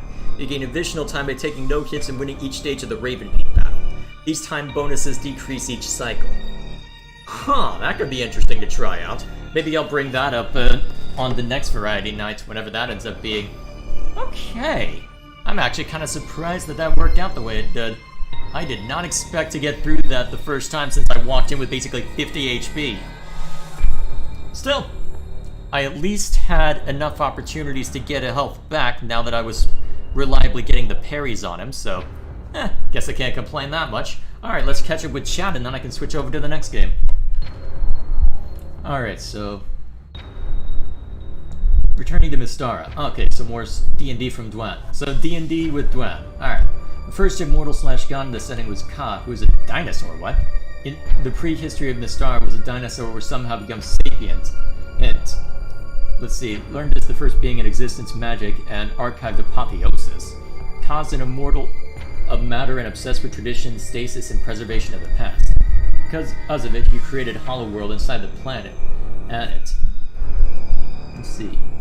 Where he put every species and civilizations that go extinct in the surface world. Through magic of stasis limits their ability to change culturally or technologically. Okay, so he's basically all about preservation.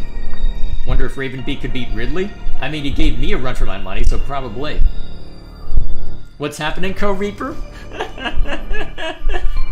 Co-Reaper, you missed a bunch of failed attempts at getting myself good and murdered.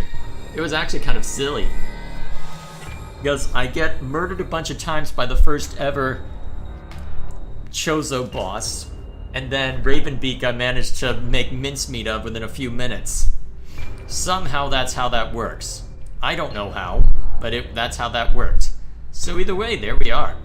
So I guess Survival Rush is something that we can try out another day. Either way, that will be all for that game, I think. Now let me go ahead and prep the next thing. So, to end the day, at least as far as my stream is concerned, I figured that I'd do something a little special.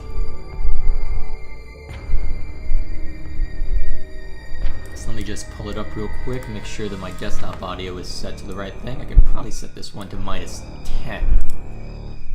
Also, why is my audio set so... Why does my audio think it's so damn high? Maybe if I turned off my fan. Alright, so I can probably switch over... Actually, let's first set this up. Okay. Just make the modifications I want. Really probably should have created this character before I got this far along, but here we are anyway.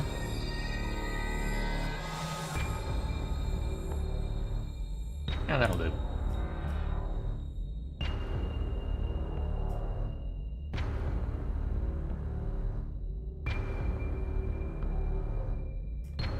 Doesn't that character... Oh, well, whatever. That'll do.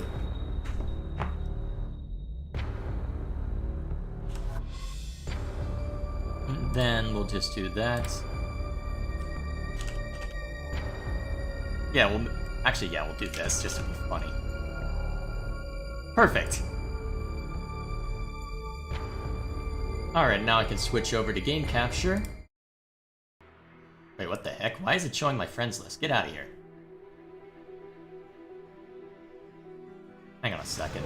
I need to fix this. Oh, it's because it was the Dungeons of Dredmor thing that I had set up. Okay, window tile must match. That's how I get rid of it. I'm going to be very confused when I go back to that and find it off screen. Either way, so next on the chopping block is Torchlight 2. For those of you who have been on the Discord, you may have heard me post about this a little bit, but to my surprise, it's actually the first time I've ever streamed it over on this channel somehow. And the reason for that is because it's a game that came out back in 2012, September 20th of 2020, well, 2012 to be exact, and it was released at a time when Diablo 3 had just come out and been a resounding meh for people at the time because of the nonsense surrounding it, and it ended up being a breath of fresh air by virtue of the fact that, well, it was a Diablo-style game in the vein, well, in a vein that was much more similar to Diablo-style games of old. So, as a result, well, I figured it would be good to dig it out, and I've been using it as the backdrop for pretty much any time whenever I'm sitting down on my review channel in order to give an update, so that's typically where this gets pulled out. And it is what's the next review, well, it's what's the next video on the review channel is going to be as well, so just to give you an idea as to what exactly I'll be talking about then, I figured I'd go ahead and start a hardcore run here. And the only difference here from what I normally do is that if I die, it's over. So I'm thinking that it would be nice on these variety nights to have a few consistent things that I work on over the course of however long it ends up being, or however long I end up doing these. And my thinking is, we'll just have a few consistent things. For instance, I could start up a Pokemon Nuzlocke, I could go a challenge, do some other challenge run and say Fire Emblem Three Houses, since I played the crap out of that game already, and I'm currently editing a managing mode run with the Golden Deer in that game. And I figured, you know what? A hardcore run in Torchlight 2. Let's see how far I get doing my favorite Embermage build. I think this is as far as I can go. You should carry on to the Asterian Enclave, but you're on your own. Warn them that the Alchemist destroyed Torchlight, and is headed their way. He may be there already. Yeah, don't worry about the story. There's not too much to worry about there. It is very threadbare. Welcome to Torchlight.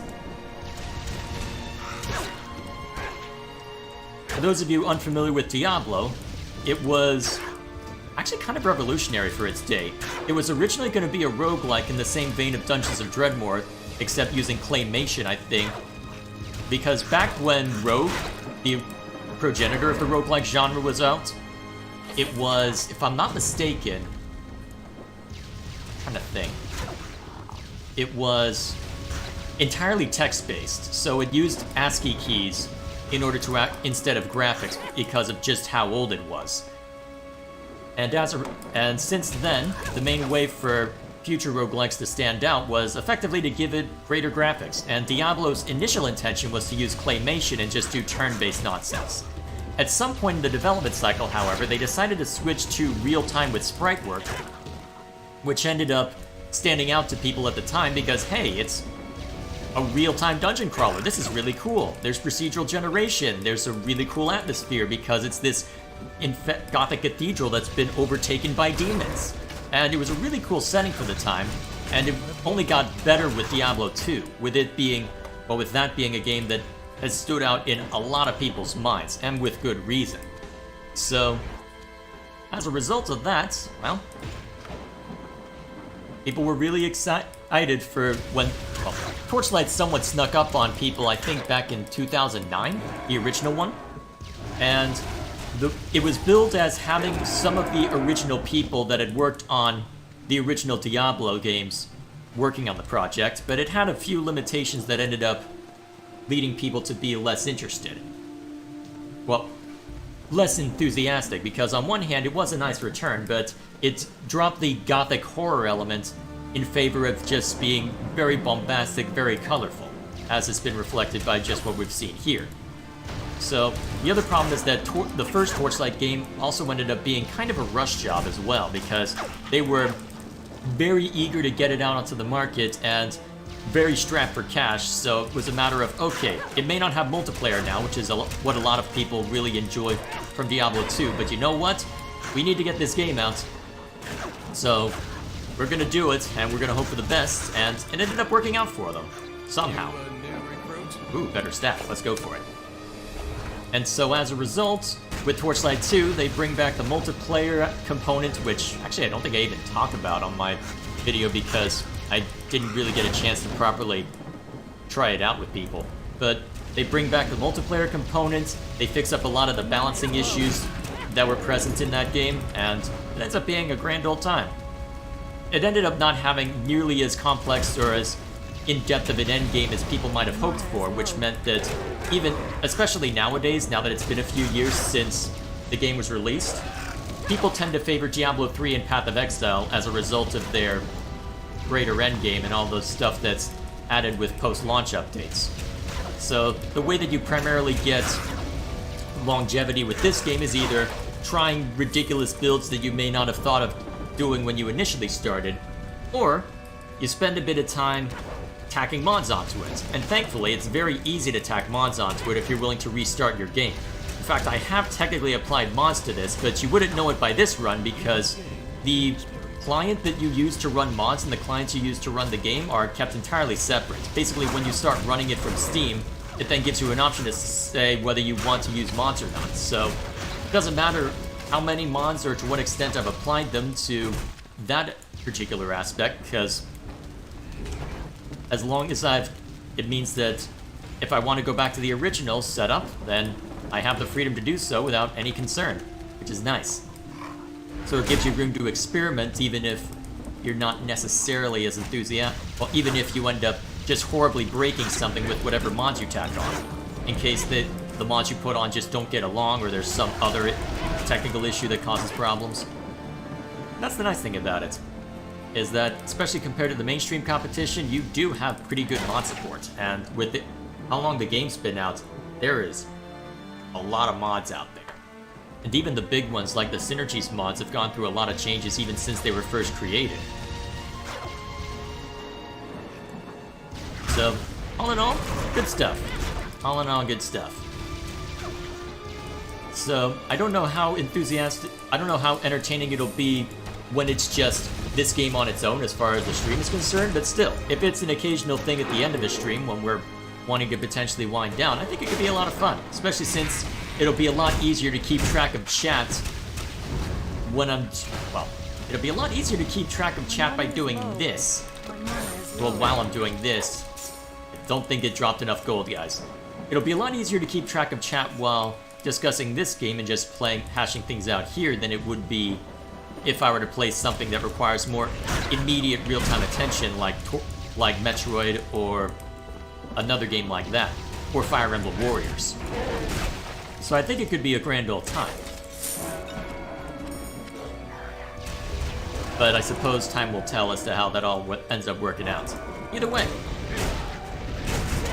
Also, it'll help to give a bit of signal boosting for when I'm inevitably ready to talk about this over on my review channel. Because at this point, the review is effectively ready. It's just a matter of, is it ready though? Should I make a few more small touches to it? So, we'll see how it turns out. I'm looking forward to getting further along with this. So, now that we've reached town, I can go ahead and catch back up with chat. Let's see. So Code Reaper did show up at one point. Alright, let's see.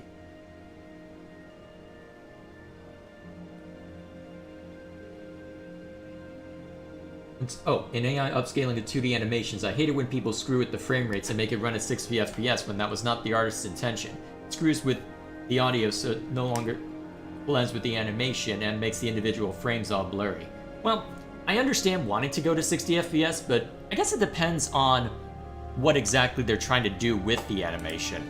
If it's 3D animation, I feel that it would be a good idea to upscale it if you can to 60, because especially if it's for a game that... Shut up. Story doesn't matter. Alright, well, what do I want to tack on here? I'll just get increased gold, extra poison resist. Yeah, that should do. Okay. Pick up this quest, carry on our way. Because honestly, if it's 2D animation, yeah, I can understand why you wouldn't want to increase the frame rate on that. But if it's 3D, I feel like it would be helpful and would look better. I mean, it is jarring when I go and play the original Final Fantasy VII and it goes from 60 in the overworld to 15 in battle. Seriously, was it so hard to increase the frame rate on that? Now, well, what do I know? They might not have been able to do that without completely redoing the assets, and at that point, remake the game, which is what they did. Well, what they're doing, I should say. The fact that the remake hasn't even covered the first third of the game worries me. You sure you're going to be able to finish it all without it being ridiculously bloated? It already seems like it's getting a little bloated so far as I can tell, but... I suppose time will tell on that front. Already level 4, nice. Okay. What do I want to do with this build? Let's see. Now remind me, the main thing I've got... So the main focus of this build is going to be a staff build, so it's my favorite one I like doing. It's not the most powerful, but the prismatic bolt build is boring, so we're not doing that. Let's see, so... This staff mastery means whenever I'm holding a staff and either attacking with it, or either this ability, or a couple others. So let's see, Shock Bolts is one of them. That's pretty far down, though not the most useful late game. And then Icy Blast. So Magnum Mace is another one included, actually. 80% chance to stun targets. Actually? That might be worth doing just for the stun chance, actually. Because that's been a problem that the Embermages have had for a long time, is just trying to keep them alive. So if I've got a way to stun enemies out, in theory I'm not supposed to get that close, but if I'm gonna be using a staff build anyway and occasionally smacking people about, might make sense. Especially if someone teleports right on top of me. Actually, especially because there's a monster in the second Act 1 main dungeon that I'll have to worry about especially. There we go. Alright, so if we're dealing with these guys, probably since they can't reach me. Okay, they can't reach me, never mind. Let's go around. What else is chat up to?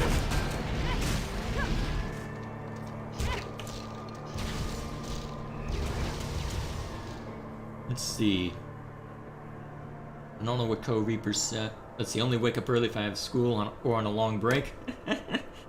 Yeah, that's fair, Code Reaper. You are 2 hours ahead of me. Let's see. And then Ryan's continuing to talk about D&D. Actually, it reached a stopping point. Let's see. Bought a computer for $2 and has 4 gigabytes of RAM, 16 gigabyte SSD. Wait. Only 16 gigs on the SSD? What? Okay, then. Can't wait to run cool math games on this thing if I even can. Oh, boy. Another interesting immortal is... Actually, wait. I caught up with everything. Alright. Oh, here we are. Another interesting immortal is Kronos. He was a Blackmore scientist who, before his civilization accidentally blew itself up, invented time travel and through this became immortal. So, wait, how's that work? So, just because you invent time travel doesn't mean you become, well, become immortal yourself. But, what do I know? Let's see. He's directly responsible for retroactively creating elves in the Mystara setting, as he time traveled to the past where he met a treant that became immortal and created the elves, helped her achieve godhood and... What?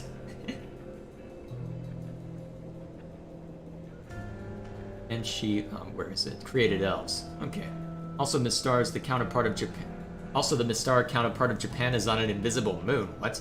And the other moon is where the capital of Immortals is, where they generally talk with each other about random or actually important stuff. A moon Olympus? Okay, that is a cute pun. Alright, who's throwing stuff at me? My mana is low. Die. I don't have enough mana. I hope you're ready to hear I don't have enough mana for a long time, because that's probably going to be the main thing you hear throughout this. Alright, so that guy needs a tranquil sensor. So let's see if I can find it. Alright, so specters are going to appear out of that. They can't slow me down if I'm already casting this, so I can just use that to shred them up. I'll tear them to shreds.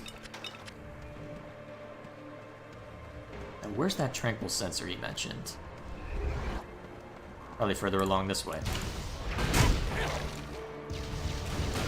Bam.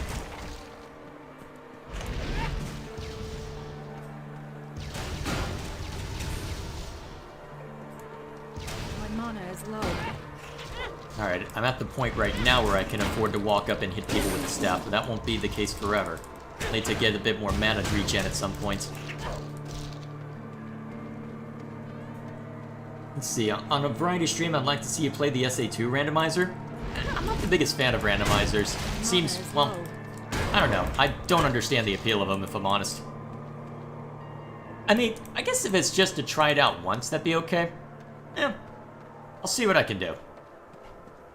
Let's see, where are we? Cool.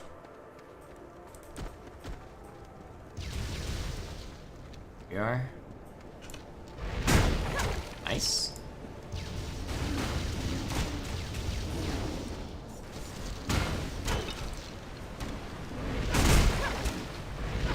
My mana is low. I don't have enough mana. My mana is low. Yes, my mana is low, I know. Ah, that's what we're looking for. Cool. May as well just kill everything around here while I'm at it. Oh, perfect. 0 mana cost right now. Excellent. A lot of neat mechanics in this game. The thing that you keep hearing occasionally when this bar fills up is the charge bar. It's different for every class, but for the class I've got, it takes away mana cost and increases damage. That's always fun. Alrighty. Then we've got a quest down there that I'll need to see too, but let's go see.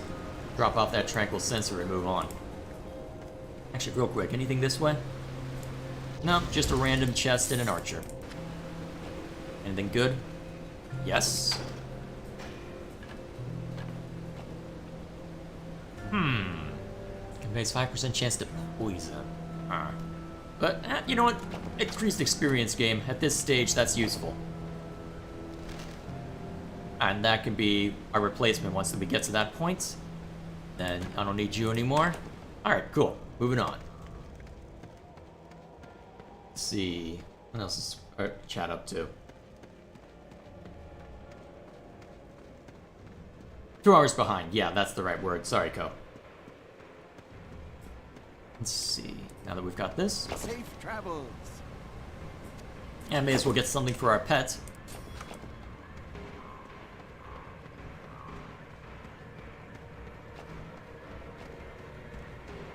I'm gonna like when I get Frost Phase. Okay.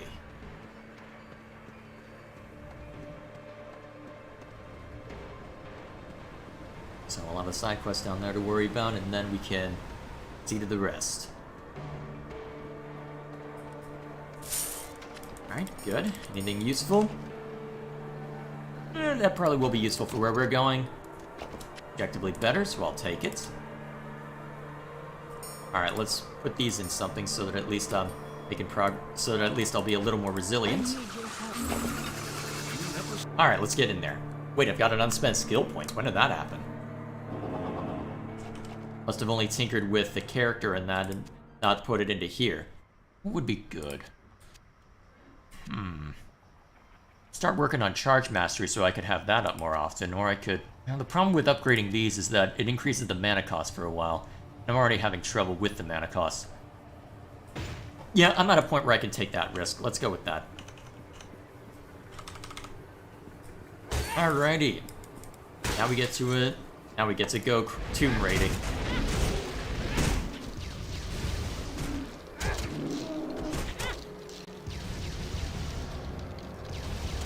Oh yeah, sometimes when you knock skeletons down, the bodies will...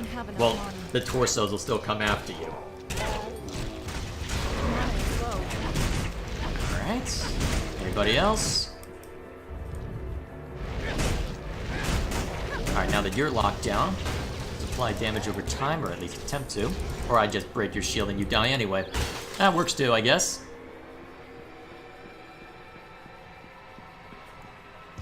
There's a lot of skeletons lying around. How many of them are gonna come back up and try and hit me? Too many for comfort, most likely. Go.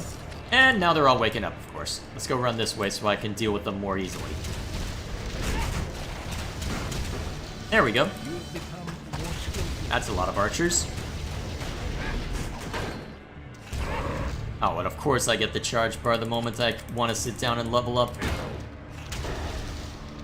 Ah well, it'll go in about 2 seconds. Or apparently 4 seconds. I'll take it. Okay. Now, what do I want to improve here? Actually, probably best to just keep working on Staff Mastery if that's going to be my thing. Because this will just improve everything a flat amount.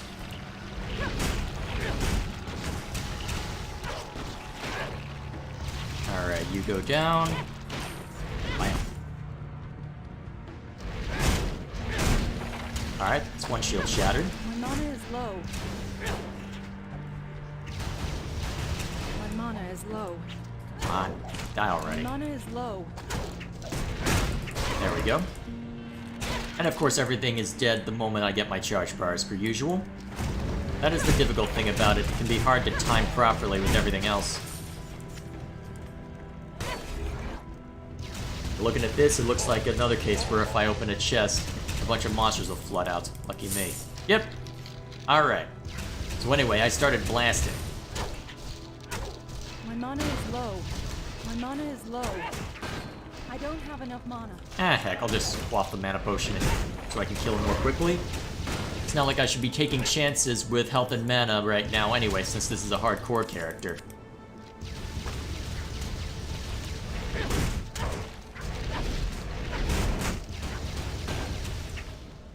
There we go.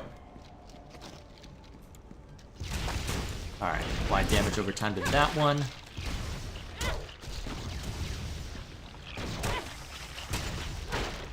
There we go. Oh man, I already see problems starting here. Good thing I've got enough mana. Alright, let's see. What else is there going on? Why does Sega love Denuvo? Let's see. How do you think that... Well, how do you... I'm not sure what that word's supposed to be. What do you think that anti-piracy always gets cracked? Well, the idea behind stuff like Denuvo is that I suspect that they know, intuitively, that it will get cracked. The idea is that they want to try and mitigate how swiftly it is cracked. That way that they can at least get the day one sales that their marketing is supposedly trying to guarantee them. Of course, if you're paying attention to that sort of thing, you see Denuvo and you turn tail. But not everybody necessarily is keeping that close of an eye on things. Alright, just give up a bit of poison protection. Yeah, that's fine. The strength bonus will help me out. I'll just keep this around so that I can grab that Venom Ember spec a while later. Oh, excellent. That is much better. So, that's primarily the reason, by my understanding, why companies do engage in DRM in the first place, to try and, if not eliminate piracy, to reduce it. Although, ironically, I suspect that for some people it actually does encourage it, but I do wonder how many people are in touch enough to know that, hey, if Denuvo's on a system, do not bend. Because right now, for Sonic Frontiers, I've got a choice between the Switch version and the PC version, which, since the PC version has Denuvo, and since that it's a modern Sonic game that I can't guarantee good performance on Switch, given that, well, Sega, I have no reason to trust them. And I think that's going to be an interesting aspect of Sonic Origins, is that people will buy Sonic Origins out of nostalgia, in spite of however many bugs show up, and they will be rightfully upset with that, but I will be very curious to see how things pan out as a result of that. Will Sega see a performance hit, well, a sales hit, as a result of everything that happened with Sonic Origins? Because it's usually not the game itself, or the product itself, that gets where you see the effects of negative reception for it. It's usually the product after. That might be more of a Hollywood thing than a video game industry thing, but I suspect that a similar principle will apply.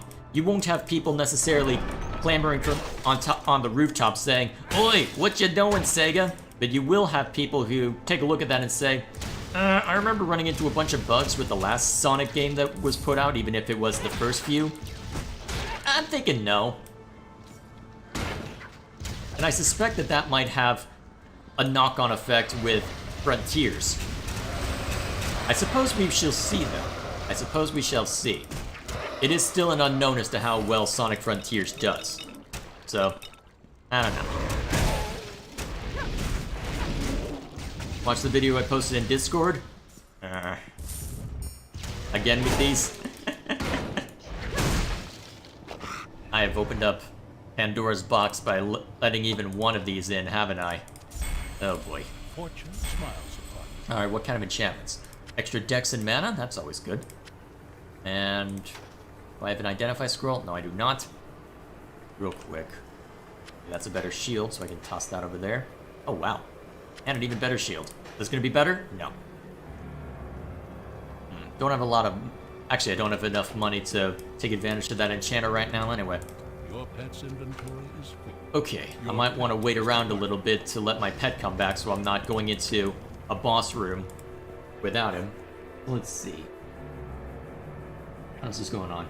Speaking of anti-piracy, Spyro 3's anti-piracy is really funny because it likes to troll the pirates. I'll post a video in Discord later when the Wi-Fi's back up. Oh, okay. So, yeah, I have heard of people doing stuff like that. I remember that there's a game where you get to quote-unquote simulate your life as a game developer. I can't remember exactly what it was called. I do have it somewhere. Maybe I'll have to see if I got it on Steam or somewhere else. But that was a funny one because if you pirated the game, the pirated copy would literally lead your small studio to go bankrupt because of piracy. So there are a lot of clever ways that anti-piracy can work, where you intentionally upload a cracked version, but then there's something wrong with it. So there's all sorts of cool stuff related to that potentially, but I do wonder it. Well, the thing is that if companies are going to be cheeky like that, I mean, fair cop. But beyond that,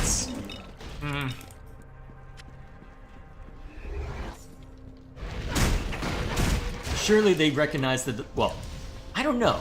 How much does the bad press... Well, I guess that's something I would need to do research in. How much does the bad press from anti-piracy measures actually affect their sales? Because, let's be honest, gamers are very susceptible to hype trains. Or at least that is the impression that I get. Or maybe it's just the vocal majority... Well, it's just the non-vocal majority that's susceptible to hype. But it's hard to tell how much of that actually comes into play.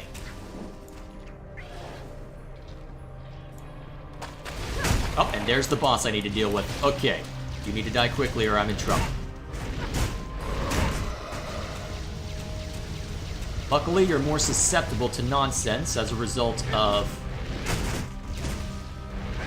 Alright, so the goal is to apply this dot, because there's a damage over time component to the Magma Sphere ability.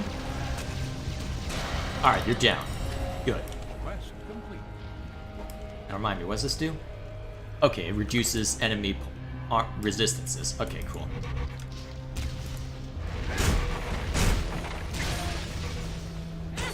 One of these days I'll have to run the numbers as to how much that actually affects things, but still. Okay, still a lot of enemies around. Let's knock them down.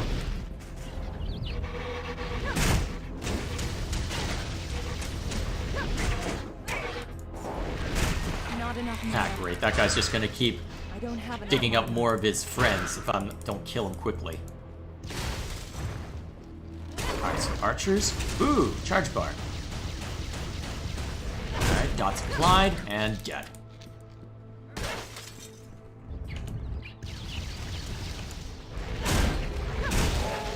There we go. Game Dev Tycoon, that's the name. Thanks, James. Not enough mana. My mana is Yep, low. a bit simplistic, but an interesting concept for a game. My mana is low.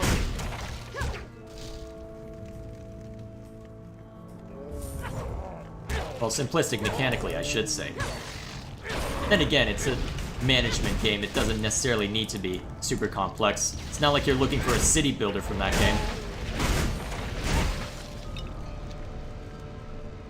Let's see, with Spyro 3, one character will say you're playing a cracked version and will then remove eggs from your inventory and gems. And if you get to the final boss, it will reset to the beginning, wiping all your progress. Holy crap, what? And in the European version, it'll randomly change your language. That is brutal. Jeez. Also, let's check back over the rest of chat. I believe Dwen's reached an end point for his D&D talk. Alright. Anyway, probably the most interesting immortal slash god of the Mystara setting is Nyx. Wait, isn't that the goddess of night within the Greek setting? She's a good aligned immortal of undeath and entropy who wants to turn every mortal into an intelligent undeath so they can stop suffering. Is that really a good entity? I guess it depends on your definition of good. Because depending on your perspective, immortality is just as much a curse as it is a blessing.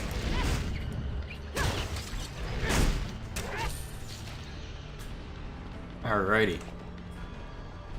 Now we get to look at inventory. Slightly better. Don't use shotguns, don't use claws. Ooh, focus attribute bonus. That's always good. Let's see, extra fire armor. That might be worth keeping around. Like that. Better wand.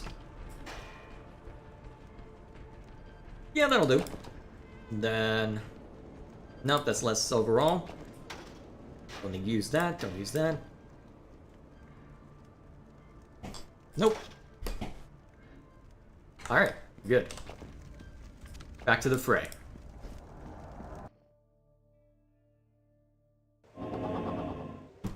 Yeah, Nyx's good alignment, just misguided. Oh, okay. So they're going the... So that's the route they take with it. Okay, makes sense. Real quick. How's that compare? Extra electric damage. Well, I'm not using anything that explicitly requires electric damage. Well, or does electric damage. The only thing I could get right now that does it is Prismatic Bolt. Although, requires Focus 36. How close am I to that? Okay, so I could use it next level if I wanted to. I think the usual electric spell I get for this build doesn't show up until 14, so that doesn't seem worth. I don't use shields a whole lot, so we'll go with the choker. Or the collar, whatever you want to call it.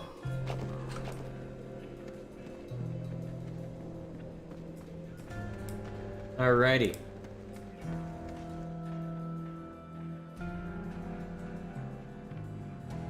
You only do it if it detects a mod chip in your PS1.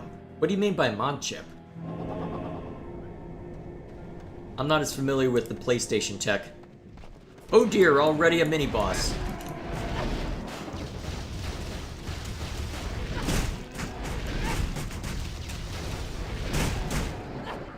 Alright, I'd want to stay away from you, so I'll just walk right up to you, apparently.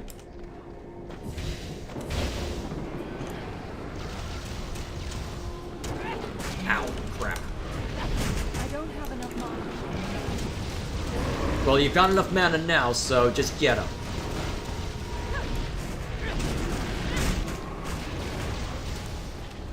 course, the terrain throws off my aim. That's okay. At least now I've got basically full HP between the charge bar and the mana potion. There we go. Ah, sucker. Ah, must have just been enough of a damage over time effect still applied.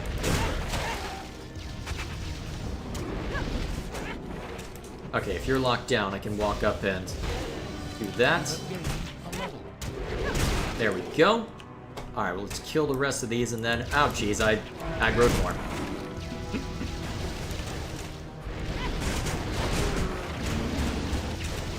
Take him down, take him down. There we go. At least the shield only blocks damage if the enemy's physically facing you.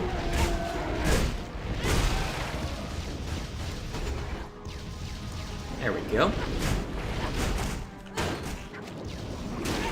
Down you go. Okay, now I've got a chance to level things up. Let's see, what would be good? Let's see, I can get that magma mace now. So remind me what Shocking Burst does. Up to 8 meters away. That's actually decently far away. Let's see, a small chance to stun targets. But it's another mana drain, so probably not the wisest choice. I'll try this magma mace out. A bit slow, but I can always head back to town and respec it if I'm not happy. Well, it is an 80% chance to stun. Although knowing my luck, that enemy was actually immune to stun. I didn't check the description before trying it.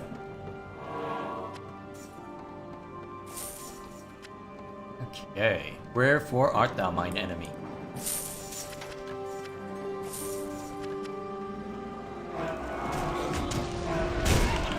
Okay, so it does stun. And to be fair, a 3-second stun is nothing to sneeze at if I've got time to land the hit.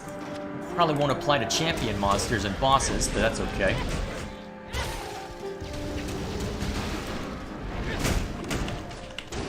There we go.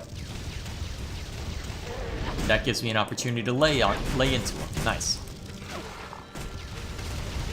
Huh. Feels like I'm losing frames for some reason. Weird. Although, to be fair, actually that might just be a result of my hard drive right now, because I think I'm running out of disk space on my main folder, well, on my main hard disk. Guess we'll find out if the recording ever just suddenly stops. Although the stream will keep going even if that does happen, it just means that archiving this will be obnoxious for me.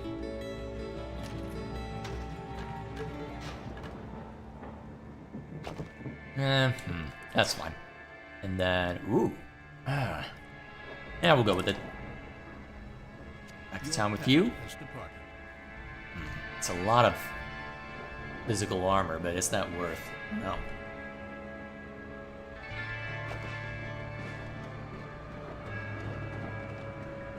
Oh well, either way.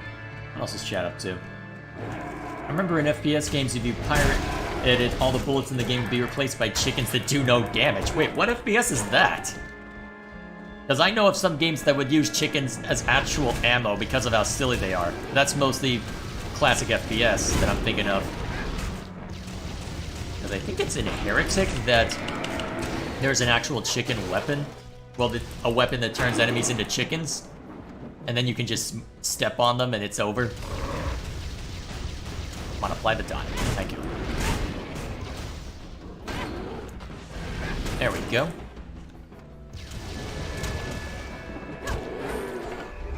Alright, I'm gonna want to start applying the level ups from the active abilities soon.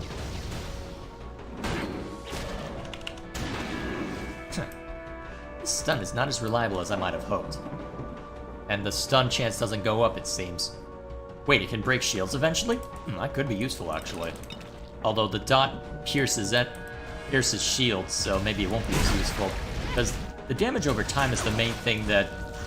well, my main source of damage when it comes to Magma Sphere.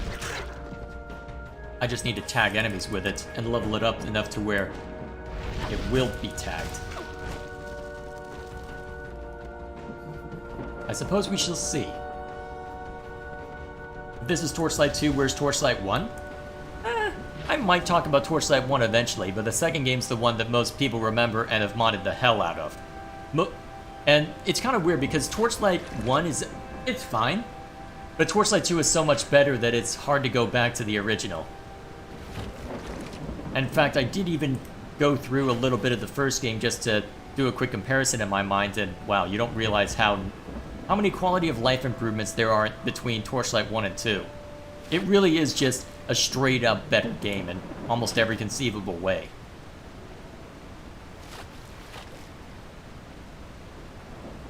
Both you and your enemies shoot chickens in that example? Oh boy. So basically no one can kill anyone?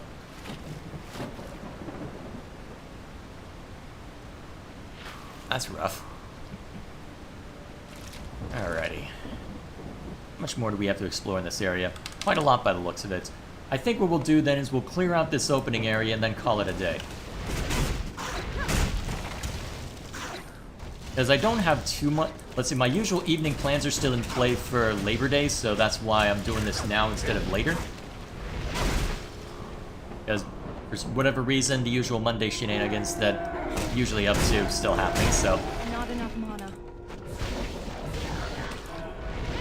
My mana is low. Figured it would be nice to just do this earlier in the day, especially since it's kinder to the European crowd.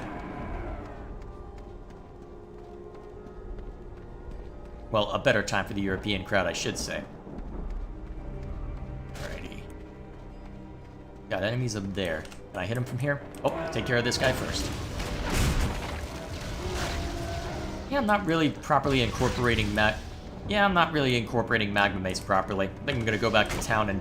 Ow, crap! Yeah, let's go back to town and respec it out of existence. Have we met? I can't respec everything out of existence, but... Let's see, would Frozen Fate make sense? Maybe as a one-point wonder. No.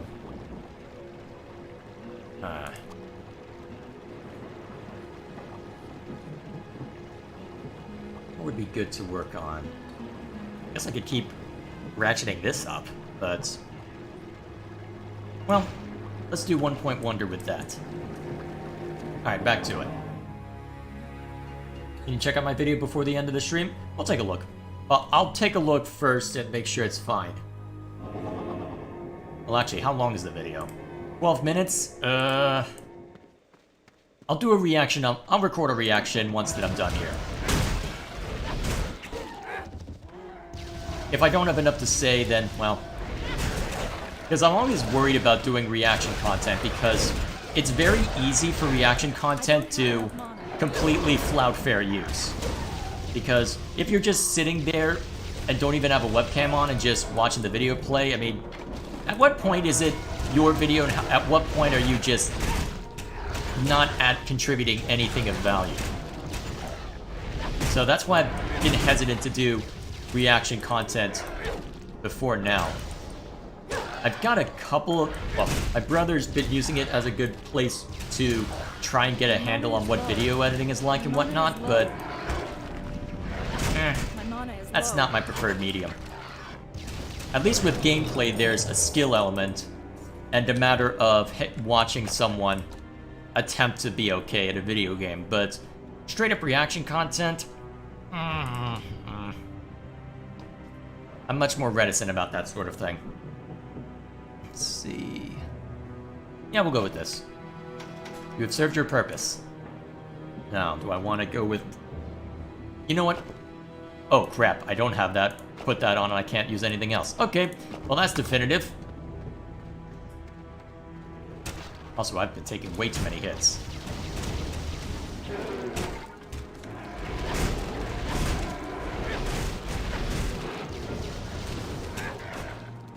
There we go. Nice. Okay, we've got the two mini bosses over there that I don't need to worry about, and I do have charge bar, so let's go. Why are you not hitting them? Ah, crap. Shouldn't have stood on that bear trap. Did I only draw one over, or... When are you going to pay attention to me? Okay. Let's run over this way, since I know there's not any enemies over this way. Get rid of that bear trap. Oh, 4 beasts. There we go.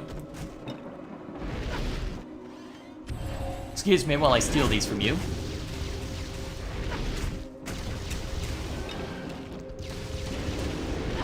I don't have enough mana. Ow! That hurts. Your fame has grown. Oh, nice. My mana is low. Yeah, let's improve that. Oh wait, I've got Elemental Attunement I need to work on as well. That way I can take better advantage of other stuff. That was a lot of Black Claws to worry about there. My mana is low.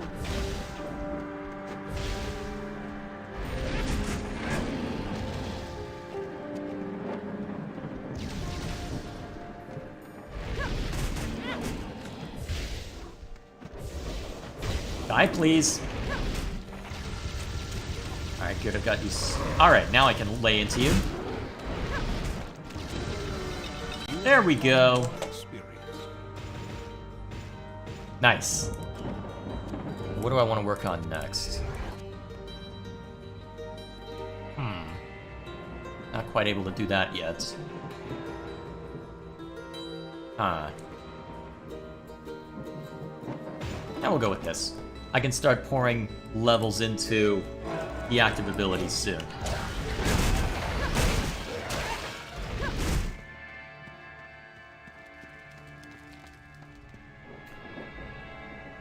Let's see. Also, apparently I missed the rest of what I wrote about the terror in Miyoshima. Oh, let me take a look. Let's see. There exists Kopru. Basically, they're a race of evil Lovecraftian walruses. What? They're the counterparts of Abolets of the Mystara setting. Let's see. Kopru have a slave empire, but it helps where the majority of their slaves developed a resistance against mind control and were able to rebel against them. Okay. And then there are saber claws, which are a humanoid-like creature with long, sharp claws and multiple limbs. Also in groups of around 4 because each group has a collective life force. Huh. Thoughts on WoW Shadowlands? I've never played World of Warcraft, so I have no opinion on it. Go back to that. I forgot I can set the bear traps up to hurt enemy monsters as well. Or my pet, apparently. Let me just... Oops. Actually, can I trigger that properly? Yes, I can! Probably not worth the trouble, given I'm taking damage for it, but you know what? I'll take it. There we go. Wow.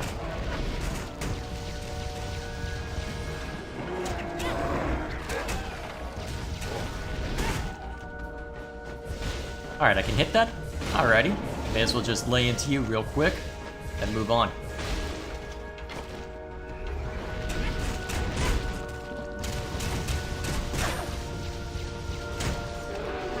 Alright, go down easily enough. Nice.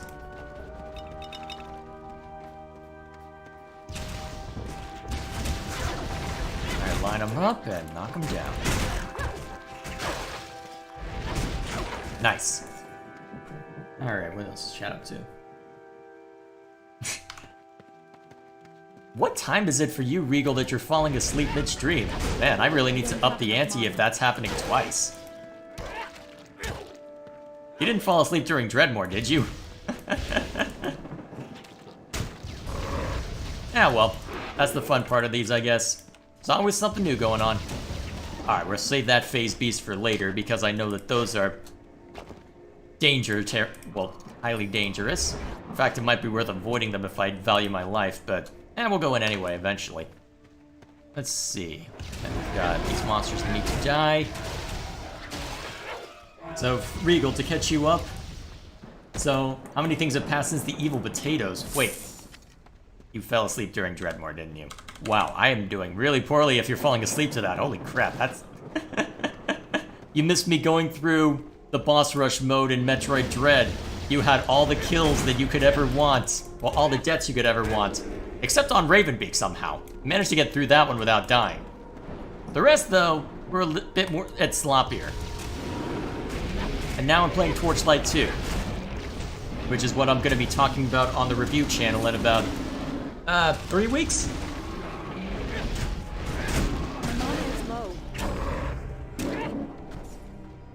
Also, the weekends are just the time so I can make up my lack of sleep during the week. Nothing to do with you. I appreciate the sentiment, but still. I suppose I can't be super high octane all the time with these streams anyway. That is the point of switching between games, so do something a little simpler to start out, something with a bit more randomness, and then afterward, do something a little more high octane. Why won't you die? Please die. I said die. Bam. Alright. There we go. And then after we're finished with the high octane stuff, which in this case was a boss rush in Metroid Dread, we go to something a little more chill, which is, well, I don't know how chill this is going to be in the long run, because this is an attempt at a hardcore run with Torchlight 2, which means this character's health gets dropped to 0, it's over. And this is a game that can take 15 to 20 hours to get through in total. So, and I'm on the squishiest character in the game. This is probably not gonna get past Act 1, if history is any indication, but I suppose time will tell.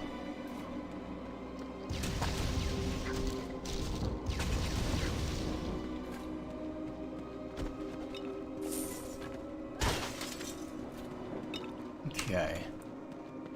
Almost through this area, so I think we'll finish clearing out this overworld area, and then we'll call it a day.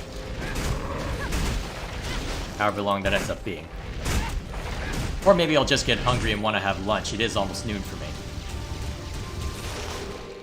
And since it is Labor Day and I've got extra time on my hands, well, actually there's a couple things I can do.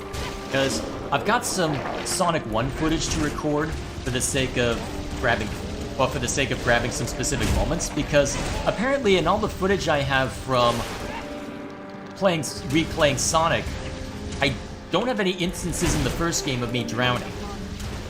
Not terribly surprising considering that Labyrinth Zone is relatively easy to avoid drowning except for the boss, but even then, because I was explicitly trying to avoid drowning, I died more to the traps on the Labyrinth Zone boss than I did to drowning.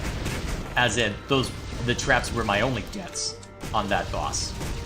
So, I'm going back through that again to grab a drowning death so I can showcase that. And I've also got to show what it looks like if you beat the game without getting all 6 Chaos Emeralds, because I skipped over that a little too quickly in my Sonic Origins run. So I need to go back and do that again. So I've got about an hour or two of audio I need to, well, a video that I need to record for that. Well, an hour or two that I need to spend either prepping for that or outright recording, depending on the circumstances. So I could work on that. I could also try and make more progress with audio editing. I wasn't able to record this morning because my voice wasn't cooperating with me, and I sure as hell aren't going to be able to record now. I can definitely feel my throat doesn't like me after all this. First one's free. No. Still, You have received a quest. plenty of stuff to worry about. Maybe I'll work on audio editing I think makes the most sense. Try and get more done there. Not enough mana. I don't have enough mana. Especially since I'm a little ahead of where I need to be as far as recording is concerned, so I may as well try and catch up a bit with audio editing. Yeah, that should work.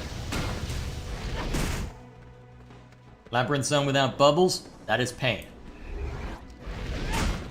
I'm not sure that's even physically possible. Is it? Now I kind of want to try it on Sonic Origins Anniversary mode so that I can die over and over without fear. I don't know if that's necessarily wise, but still.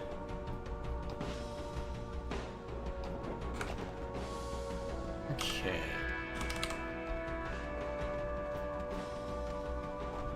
Who else wants to die?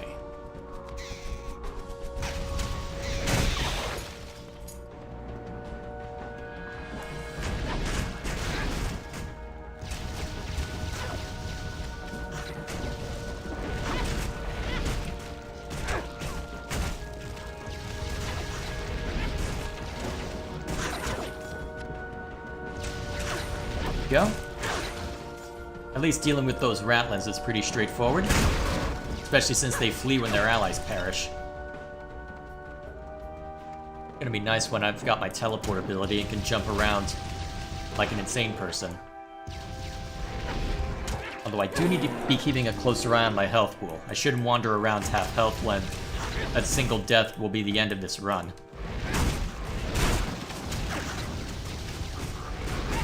My mana is Especially low. since health potions don't immediately give all of their health immediately. My mana is They dole it out slowly, so it's not as if I can just hit the health potion button and I'm fine.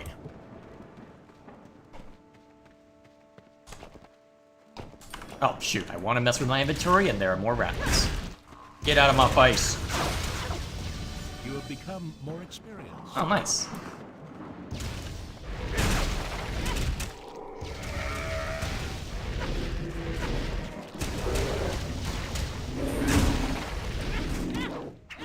There we go.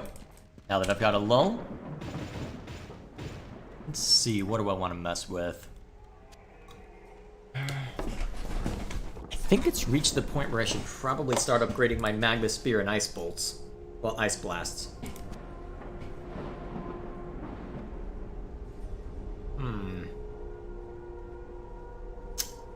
What would be good? Magma Spear or Ice Blast? Yeah, that probably has the more useful level 5 ability, so we'll go for that first. Actually, wait a minute, I'm about to... After this area, it's mostly ice enemies, isn't it? Huh. Maybe I should go for a different one first, then. my mana is low. Alright, so their summoner was dead, so I don't have to worry about that. Do what damage we can to use before you turn around, and the damage over time knocks you out. Nice.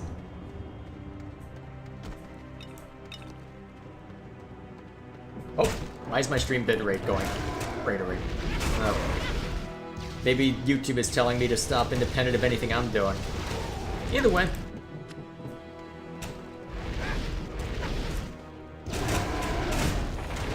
What's everybody up to in chat? Add a 4th game in the thumbnail. Why? I'm only doing 3 games.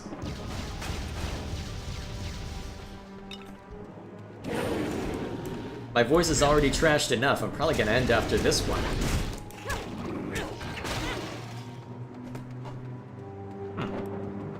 It looks like the staff I picked up attacks pretty quickly. Nice. Just in case I need it, I suppose. Not enough mana. Of course. Well, that's what the charge bar's for.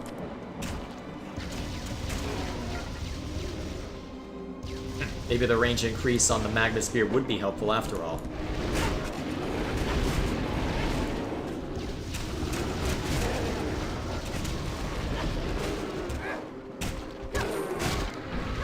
There we go. Down you go. Yep, that's better. Although I'll probably be wanting to look out for wands that give me mana on hit. Because usually if I'm resorting to the wand, it usually means I'm out of mana, so something to get me mana will probably be more helpful than outright damage. As they scatter, knock them down. There we go. And that's a lot. Alright, let's take you out before there's too many problems. Well, if you're gonna walk in front of your summons, I'll just knock you out easy. Works for me.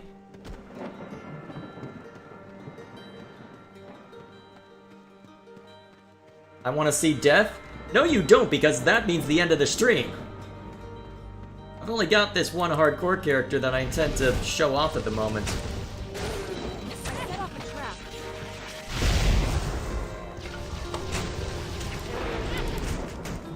I mean, I'll show you a bunch of enemy deaths. I mean, if you're willing to also rewind the stream back toward well, back to about an hour or two ago, you'll find a bunch of deaths. They're not exactly frequent, but they happen.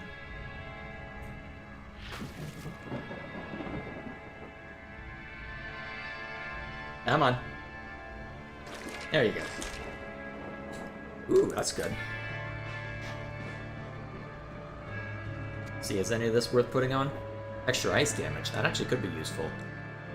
What would I put it on? That'll work. Now.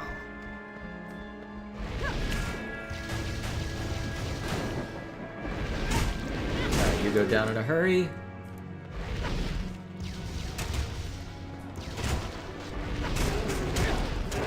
There we go.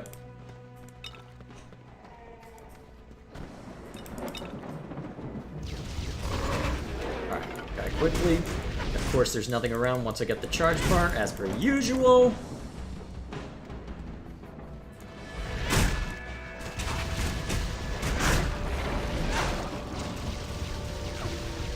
Alright, there we go. Got that one down before he could summon anything. Good.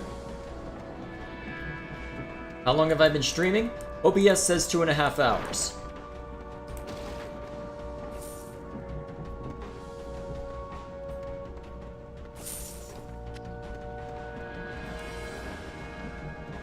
Let's see. Looks like we've almost got everything. So once we clear this map, we'll just I'll just park myself in front of the next side quest I'll want to tackle, and then we'll call it a night. We'll call it a day. I don't think I've seen the procedural generation do this before. Neat. Alright, you're asking for it. Come here. Wow. And of course there's gold that I want to pick up. Bye, pet.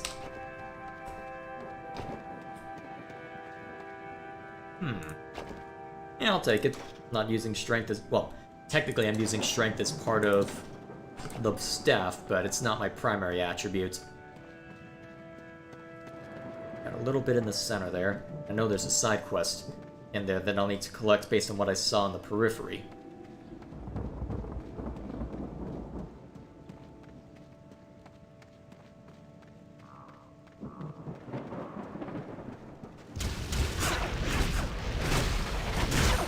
Go. Ooh. Alright, so there's another side quest I can pick up.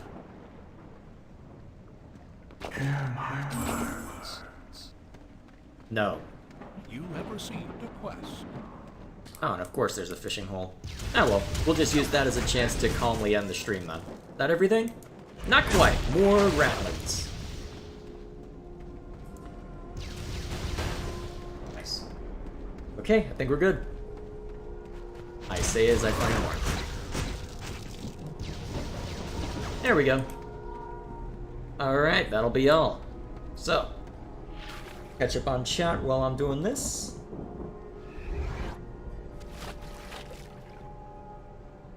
Missed my Elder Scrolls lore message? Let's take a look. Ah. Did I press it at the wrong time? Crap, that's what I get for looking at chat. See, in Elder Scrolls lore, there are 8 breeds of lycanthropy. Let's see, 4 seen in the game, which are werewolves. Okay, so various weird creatures. Then 4 mentioned. Oh, jeez, we're crocodiles. How's that work? Crocodiles are reptiles. Why would they be... You know what? Never mind. That is weird. Okay. Did I get it? Yes. Cool. And then... You know why Blizzard canceled Heroes of the Storm? I thought it was doing well. Well, it was doing okay, by my understanding. But I know that... But if memory serves, it was only doing okay. So I think what ended up happening is that... you have the slow tapering off that you just run into with everything. And I think the other problem is that they had somewhat run into a sunk cost fallacy where they had been pouring so much into the esports scene that they felt that because it wasn't getting much of a return that they should just kill the whole thing. And I remember that being a big problem when they were... Well, I remember that being an issue when they were...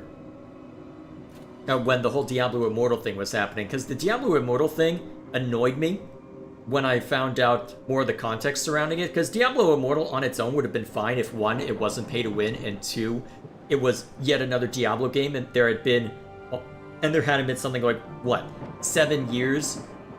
Or 9 years or something crazy like that without there being that much new content? But... around that same time, they basically killed the entire esports scene, and at that time just left a bunch of people jobless without warning, and I'm sat there going, yeah, Blizzard's not going to change. And then everything that has happened since then has confirmed me of that suspicion that no, nothing's going to change at Blizzard. Nothing. Blizzard's done. The people who actually made Blizzard aren't there anymore. And even if they are, they're not in a position to enact any meaningful change to push it back where it should be. So, as far as I'm concerned, Blizzard's dead. I don't know if it's even worth looking at their games through the looking glass at this point. If I'm honest.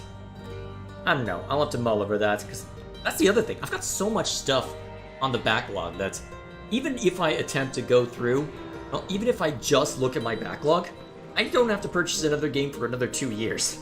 That's how insane it is. A bunch of Heroes of the Storm players moved to Pokemon Unite. I've thought about getting into that, but the problem is that Tencent's name is attached to it, and my computer hasn't... Well, my hardware has an allergic reaction to Chinese spyware, let me put it that way. Tencent... You don't get as big as Tencent and not have serious connections to the Chinese government. I don't trust them. I don't trust my own government, but I trust the Chinese government even less. At the risk of getting too political. Either way. So, glad to see that they are doing well to some extent, but either way. We'll see how that turns out. Either way, that will be all from now. So, while I've got your attention though, let me remind you as to something that I posted at the beginning of this stream, which I should have been posting in between everything else, which is a survey link to tell me when I should be playing next for the Saturday stream. So just as a reminder, this will be the determining factor as to which of 3 games I want to check out for the Saturday stuff. Well, for Saturday streams moving forward. What I'll be alternating, well, either alternating or doing in between variety nights, however I end up working that out.